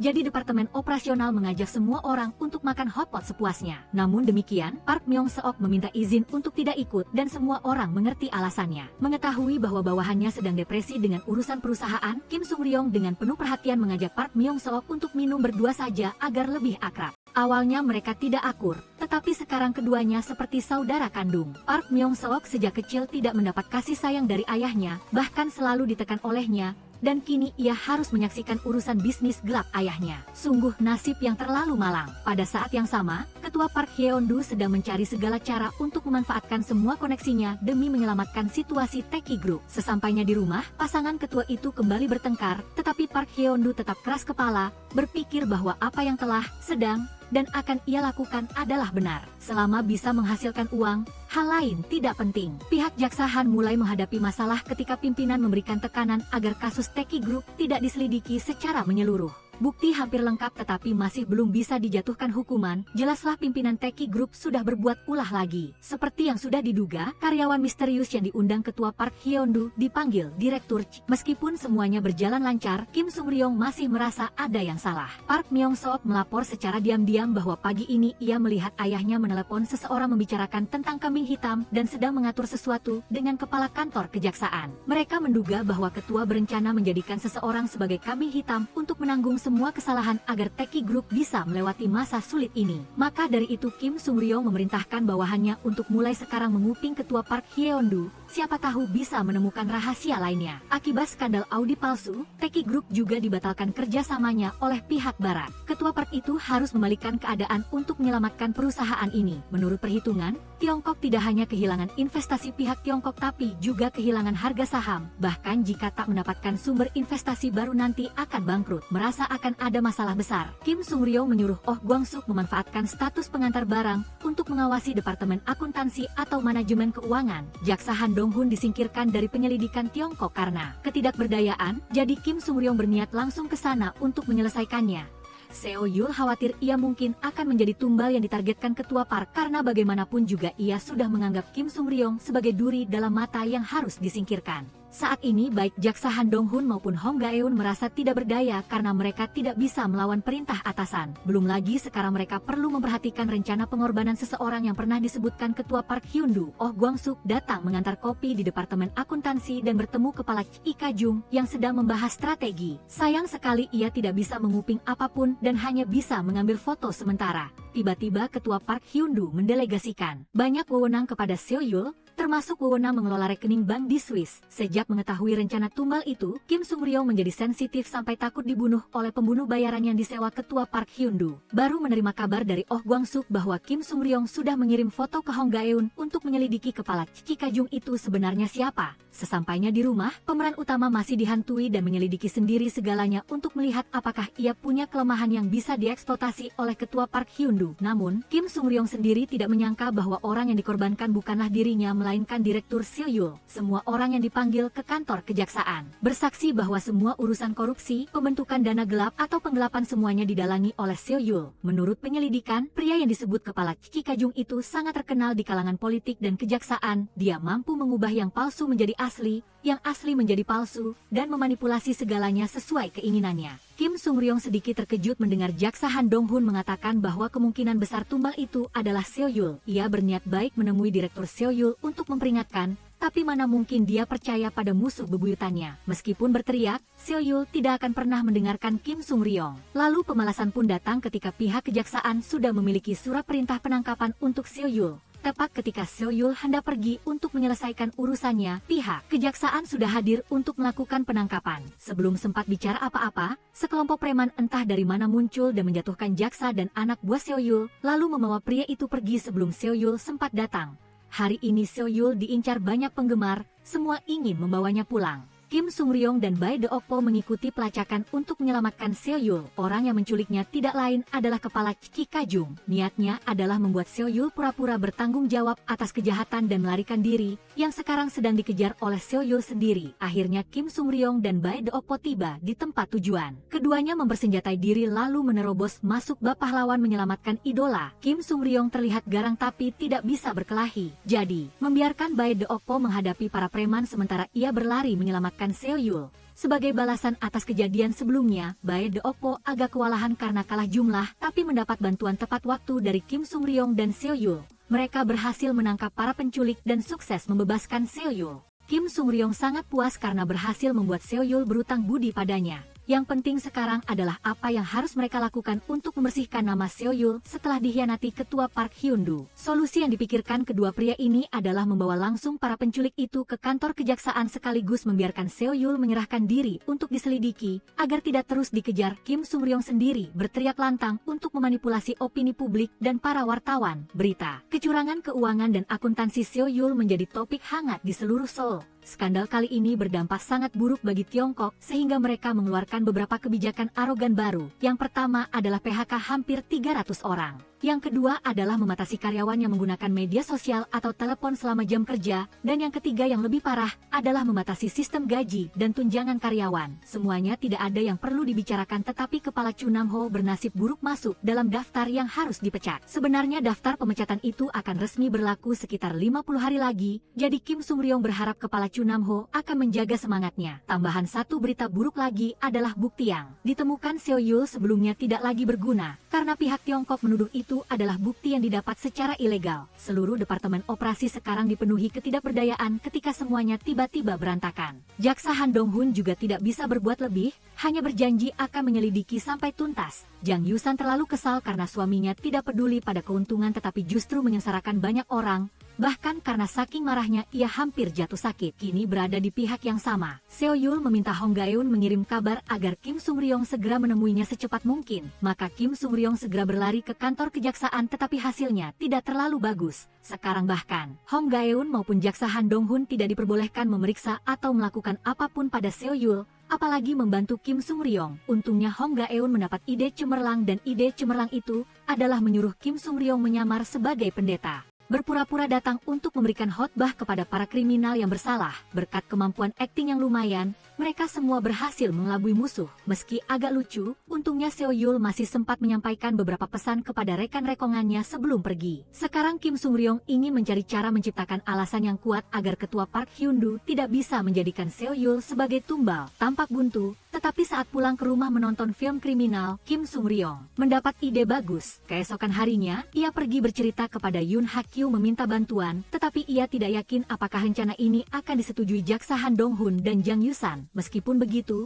keduanya tetap harus mengambil risiko besar. Mengikuti arahan Kim Sung-ryong, Oh Gwang-soo kembali menyusup ke perusahaan mulai menyebarkan rumor tentang Seo Yul. Melihat kediktatoran dan keserakahan ayahnya, Park Myung-suk sangat ingin membantu tetapi tidak cukup kuat. Kim Sung-ryong puas karena anak buahnya sudah sangat berbeda dari sebelumnya, menjadi dewasa dan bertanggung jawab terhadap semua orang. Tidak mengulangi kesalahan seperti ayahnya. Sejak hari itu, kampanye pemalasan Kim Sung-ryong secara resmi dimulai. Pertama, Yoon Ha-kyung menyamar menelepon kepala akuntansi mengancamnya tentang pencucian uang di Bank Taiwan. Berikutnya, Hong Gaeun mulai mencari data hitam tentang Direktur Du. Menurut analisis Kim Sung Ryong, mereka perlu mematahkan dua tangan kanan ketua Park Hyun-doo, yaitu dua direktur itu. Meskipun setia kepada ketua, kedua orang ini sangat mudah digoyahkan. Tak hanya bicara, kepala Chu Nam-ho dan Park Myung-suk berakting bahwa ketua Park Hyun-doo sangat membenci direktur Ko Men-geun dan ingin menyingkirkannya setelah selesai dimanfaatkan. Semua ini dilakukan untuk menggoyahkan kesetiaannya pada ketua, asalkan bisa memecah belah internal musuh dan mengeksploitasi kelemahan yang tepat. Pasti kubu Kim Sung Ryong bisa berharap untuk membalikkan keadaan. Aksi teror mental berlanjut saat korban kedua adalah kepala akuntansi. Park Myung-suk juga mengarang cerita apapun untuk mengancam direktur Ko Men-geun dan seperti yang diperkirakan, Ko Men-geun termakan umpan Kim Sung Ryong mengunjungi Seo-yul karena semuanya berjalan sesuai rencana mereka. Hebatnya di penjara pun keduanya masih sering adu mulut, bahkan Kim Sung Ryong memberi ciuman jauh pada Seo-yul. Aroma bromance sangat kental. Park Myung-suk merasa bersalah atas ayahnya yang keterlaluan dan dengan baik hati memberikan hadiah kepada kepala Chu Nam-ho. Semakin hari ia semakin disayangi Departemen Operasi. Yoon Ha-kyung terus meneror mental kepala akuntansi sehingga semuanya semakin menguntungkan bagi Kim Sung Ryong dan rekan-rekannya. Direktur Ko Men-geun mulai kehilangan kepercayaan pada ketua Park Hyun-doo sementara kepala akuntansi selalu khawatir akan dipenjara. Bahkan mereka berdua sempat cekcok internal ketika kepala akuntansi berniat pergi ke kejaksaan untuk menyerahkan diri. Kim Sung Ryong menceritakan seluruh rencana saat ini kepada Hong Gae-eun dan jaksa Han Dong-hun. Mereka agak terkejut karena tiba-tiba Seo-yul menjadi sekutu mereka, tetapi yang lebih penting adalah mencari cara untuk menjatuhkan Tiongkok. Percaya sepenuhnya pada Kim Sung Ryong dan Yoon Ha-kyung, mangsa sudah masuk perangkap ketika kepala akuntansi dan direktur Ko Men-geun berlomba-lomba mendatangi kejaksaan meminta menyerahkan diri. Maka semuanya berbalik 180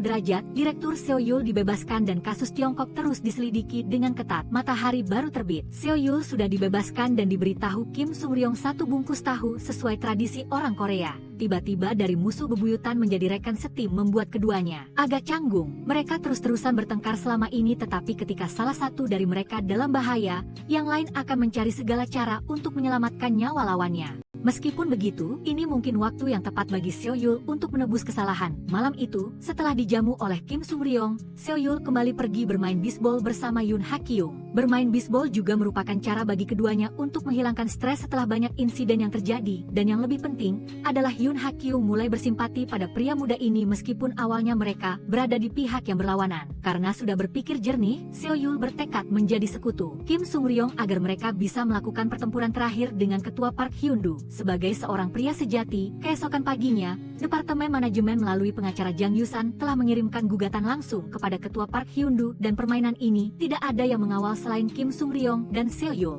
Begitu bertemu musuh, kedua pria itu mengeluarkan semua gugatan dengan berbagai tuduhan kejahatan, dan jika sial, ketua Park Hyun-doo mungkin harus dipenjara sekitar 7 hingga 8 musim Piala Dunia baru bebas. Meskipun semuanya sudah agak terkendali, masalah pemecatan kepala Chu Nam-ho masih perlu dipikirkan caranya. Sedang luang, Seo-yul mengunjungi rekan-rekan barunya, sekalian menyelesaikan dendam dan mengisi perutnya yang lapar dengan semangkuk mie yang lezat. Melihat kedua pria itu saling menyuapi, ada yang mengira itu seperti drama bromance. Yoon Ha-kyung menyempatkan diri datang ke rumah sakit mengunjungi kepala akuntansi dan mendengar kabar bahwa jika ia beristirahat dengan baik, ia akan segera sadar. Meskipun jaksa Han Dong-hun sudah mengajukan 8 laporan, pihak atasan tidak mengakui satu pun. Jelas sekali Tiongkok sudah melakukan permainan kotor di belakang. Karena terlalu tak berdaya, Seo-yul meminta Kim Sung Ryong memikirkan cara baru. Pemeran utama pria itu mengusulkan agar mereka pertama-tama mencari markas untuk makan, tidur, dan bekerja. Menyewa hotel berbahaya, jadi Seo-yul teringat satu tempat paling sempurna. Maka mereka semua berkumpul di rumah kontrakan kepala Chu Nam-ho. 3 pria itu yang sudah bersemangat malah menyuruh Yoon Ha-kyung membeli banyak barang di supermarket untuk pesta malam ini sepuasnya. Bersamaan dengan itu, terjadi masalah besar dengan kepala akuntansi dan direktur Ko Men-geun. Setelah menunggu sebentar,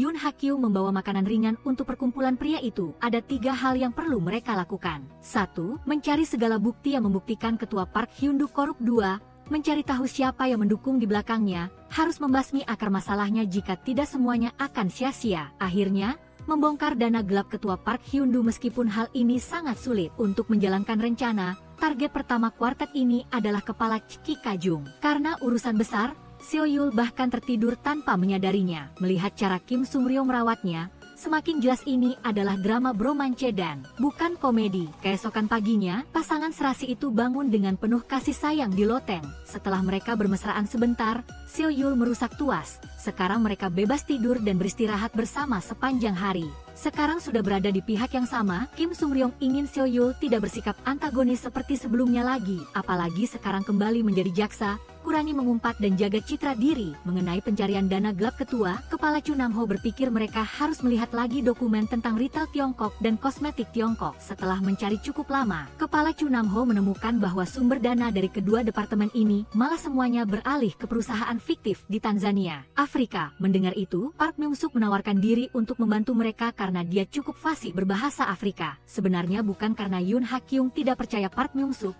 tapi ia tidak ingin dia berhadapan langsung dengan ayahnya sendiri. Ia sendiri menyadari hal itu, tetapi pemuda itu tidak ingin ayahnya semakin terjerumus dalam dosa. Orang tua itu benar-benar telah menyebabkan terlalu banyak bencana sehingga perlu dihentikan. Pasangan Kim Sung Ryong dan Seo Yul langsung menemui kepala Ki Kajung. Meskipun dicekik, ia masih bisa menghadapinya dengan tenang. Ia bahkan berjanji macam-macam bahwa jika membiarkan Tiongkok, ia akan membantu Seo Yul naik ke posisi di Kejaksaan Agung Seoul. Sedangkan untuk Kim Sung Ryong, kepala Ki Kajung menjamin ia akan mendapat banyak uang lalu pindah ke Denmark untuk hidup. Syaratnya terlalu menggiurkan membuat kedua pria itu harus keluar untuk berunding. Di kantor, Park Myung Suk berkat kemampuan bahasa asing yang hebat berhasil menemukan informasi tentang perusahaan fiktif di Tanzania. Dia pernah kuliah di Amerika dan kenal teman kuliah yang berasal dari sana sehingga mudah belajar bahasa Afrika. Akan butuh waktu lagi agar kenalan Park Myung Suk di sana mengirimkan faks untuk membantu. Kembali ke pelabuhan, pasangan maut itu kembali ke mobil lalu mulai mengerjai kepala Ki Kajung karena mereka memang tidak berniat memaafkan Tiongkok. Yang lebih penting, Kim Sung Ryong diam-diam memasang pelacak di mobil kepala Ki Kajung dan sekarang giliran Hong Ga-eun. Dia membuntuti pria itu, mengawasi setiap gerakan dan koneksi pria tua itu. Ketua Park Hyun-du mendengar kabar ada yang menyelidiki perusahaan fiktif di Tanzania. Dengan cepat menutup semua jejak sehingga Park Myung Suk di Departemen Operasi tidak bisa berbuat apa-apa. Hong Ga-eun juga tidak bisa menyelidiki apapun dari kepala Ki Kajung. Meskipun gagal lagi, bagaimana mungkin kegagalan kecil ini bisa mematahkan semangat duo Kim Sung Ryong dan Seo Yul. Untungnya Hong Ga-eun telah menemukan seseorang yang mencurigakan yang mendukung Ketua Park Hyun-du dan kepala Ki Kajung.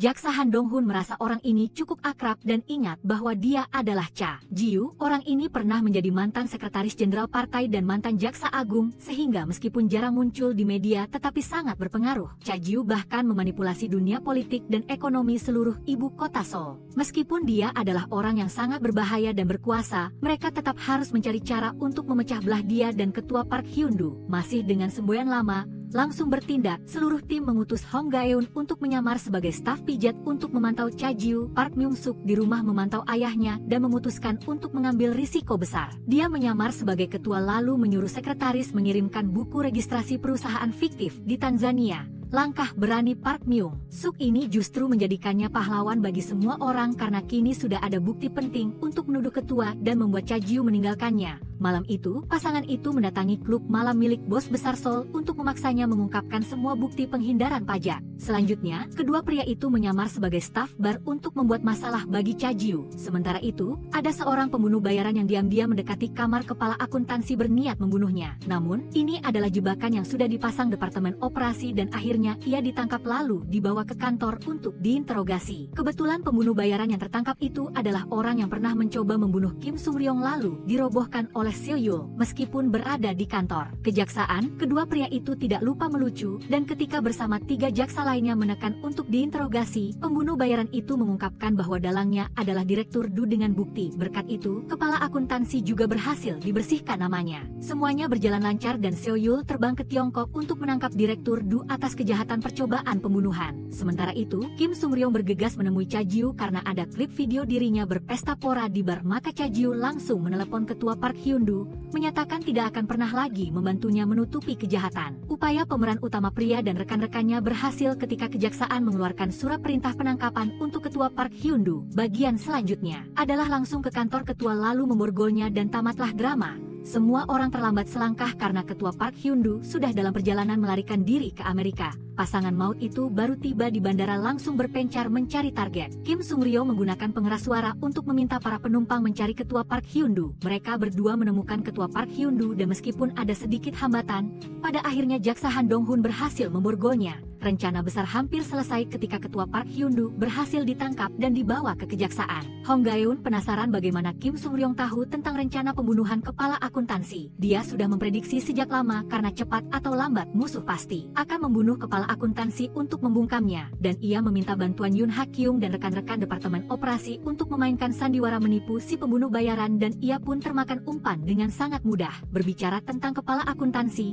hari ia mencoba bunuh diri, ia mendengar telepon ancaman dari ketua Park Hyun-doo. Ia tidak berniat bunuh diri tetapi dipaksa karena keluarganya dalam bahaya jika tidak menuruti ketua Park Hyun-doo. Baik ketua Park Hyun-doo maupun Direktur Go Meng-geun diinterogasi oleh jaksa. Direktur Go Meng-geun berniat mengaku semuanya tetapi dicegah dan diancam oleh ketua. Sayangnya, bukti yang ada saat ini masih belum cukup untuk menjerat ketua Park Hyun-doo, jadi Kim Sung-ryong dan rekan-rekannya harus mencari tempat dia menyimpan uang haramnya. Kuartet itu mencari-cari tetapi tidak menemukan rekening bank ketua Park Hyun-doo di Korea dan rekening di luar negeri juga tidak berguna. Ada dua saksi penting yang masih hilang sampai sekarang, yaitu Direktur Go Meng-geun dan Kepala Akuntansi Lee. Mereka pikir diselamatkan, ternyata kedua pria ini juga dijemput polisi dan dibawa ke kantor. Skandal besar ketua Park Hyun-doo membuat seluruh grup Tiongkok kini seperti benang kusut. Jika dibiarkan terus, cepat atau lambat grup ini akan hilang. Park Myung-suk putus asa. Bahkan Kim Sung-ryong dan Jang Yusan pun harus mengurus masalah di dewan direksi. Ketua Park Hyun-doo menyuruh pengacara menyampaikan pesan kepada istrinya bahwa jika ia menimpakan semua kesalahan pada Direktur Go Meng-geun dan menyelamatkannya,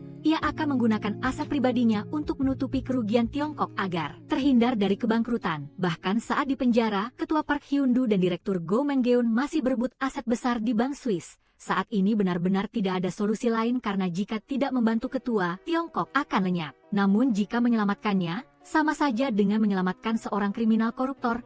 Seo Yul sudah mengurus bagian utang di bank dan masalah Wesel juga sudah agak beres. Tapi itu hanya solusi sementara. Park Myung-suk bertengkar dengan ibunya karena perbedaan pandangan. Yang satu ingin memenjarakan ketua tetapi yang lain ingin menyelamatkan perusahaan. Maka keesokan harinya Park Myung-suk pergi menemui ketua dan mendapat kepercayaan darinya untuk pertama kali seumur hidupnya. Beberapa waktu kemudian, ketua menyuruh Park Myung-suk mengambil alih rekening bank di Swiss untuk ia kelola. Setelah putranya berkunjung, ia kembali bertemu dengan Kim Sung-ryong dan Seo Yul. Mereka datang dengan ramah untuk mengabarkan bahwa hampir semua rekening banknya di Swiss telah dibekukan dan ditransfer langsung ke dana cadangan Departemen Operasi untuk menghidupkan kembali Tiongkok. Keduanya juga menemukan rekaman suara ketua yang memerintahkan pembunuhan dari Direktur Do setelah menginterogasinya. Soal rekening bank, ketua Park Hyun-doo terkejut mendapati dikhianati oleh putra kandungnya sendiri. Semua orang mengadakan pesta minum untuk merayakan setelah perang yang panjang berakhir. Sayangnya Park Myung-suk tidak bisa hadir. Sekarang sudah tidak ada beban, semua orang minum sambil tertawa gembira bersama. Anehnya, setelah semua yang terjadi, Seo Yul berencana berhenti bekerja untuk beristirahat sebentar. Kim Sung-ryong juga berencana mengubah hidupnya mencari pekerjaan baru. Yang lebih penting adalah di antara keduanya kini telah terbentuk ikatan persahabatan yang sangat erat. Sidang ketua Park Hyun-doo dan rekan-rekannya resmi berlangsung beberapa hari kemudian. Semua dari mereka untungnya tidak ada yang dipenjara seumur hidup, tetapi semua harus membayar atas dosa dan keserakahan mereka. Sebelum pergi, Seo Yul sempat memberi pelajaran berharga kepada ketua Park Hyun-doo agar jangan pernah lagi berbuat sewenang-wenang menindas orang yang lemah. Dia bahkan membongkar skandal mengerikan Cha-ju juga. Kali ini tangkap semua sarang. Bae De Oppo yang baru keluar dari penjara datang menawarkan Seo Yul menjadi manajer 2 klub malam yang baru dibukanya. Jang Yusan kini menjadi ketua baru tetapi ia menyesal tidak bisa mempertahankan talenta seperti Seo Yul. Tidak hanya satu, Tiongkok juga akan kehilangan seorang komedian lagi, yaitu Kim Sung-ryong. Tugas menjadi penyelamat perusahaan sudah selesai, jadi inilah saatnya pergi. Semua orang merasa berat hati, begitu juga Seo Yul. Tetapi hidup memang seperti itu. Yoon Ha-kyung percaya bahwa meskipun pergi, Departemen Operasi akan selamanya menjadi rumah kedua Kim Sung-ryong dan dia akan selalu menjadi kepala departemen terbaik. Seperti foto di menyebar. Sementara itu, Cha Jiu juga sudah dipenjara. Park Myung Suk datang mengunjungi ayahnya untuk nasihatinya, tetapi sepertinya tidak banyak gunanya. Waktu berlalu cepat dan Jang Yusan telah menghidupkan kembali Tiongkok dengan wajah yang sama sekali baru. Kepala Chu Nam-ho yang dulu kini telah menjadi CEO perusahaan yang berwibawa dan membantu Oh Gwang-suk masuk ke Departemen Akuntansi. Departemen Operasi masih sama, tetapi bedanya orang yang menggantikan kepala Chu Nam-ho adalah Lee Jae-joon yang telah pulih setelah kecelakaan dulu. Tiongkok kini seperti versi baru yang penuh vitalitas. Semua orang antusias dan senang bekerja keras. Adapun Seo Yul, kini dia beralih profesi menjadi pengacara dan sering makan serta bergosip dengan Yoon Ha Kyung. Mendengarkan kakaknya, pria itu kembali bersemangat untuk melamar posisi direktur keuangan sekali lagi. Pemeran utama kita kini telah menjadi bos dunia bawah, kaya dan berkuasa di klub malam di Seoul. Seorang jaksa datang menawarinya menjadi mata-mata 007 membantu mereka menyelidiki beberapa perusahaan yang ahli dalam penggelapan pajak dan pencucian uang. Tetapi kini ia sudah bertobat dan akan menikmati kehidupan pribadinya selamanya. Ini juga merupakan akhir yang bahagia untuk kisah kepala Kim Sung Ryong yang lucu dan berbakat.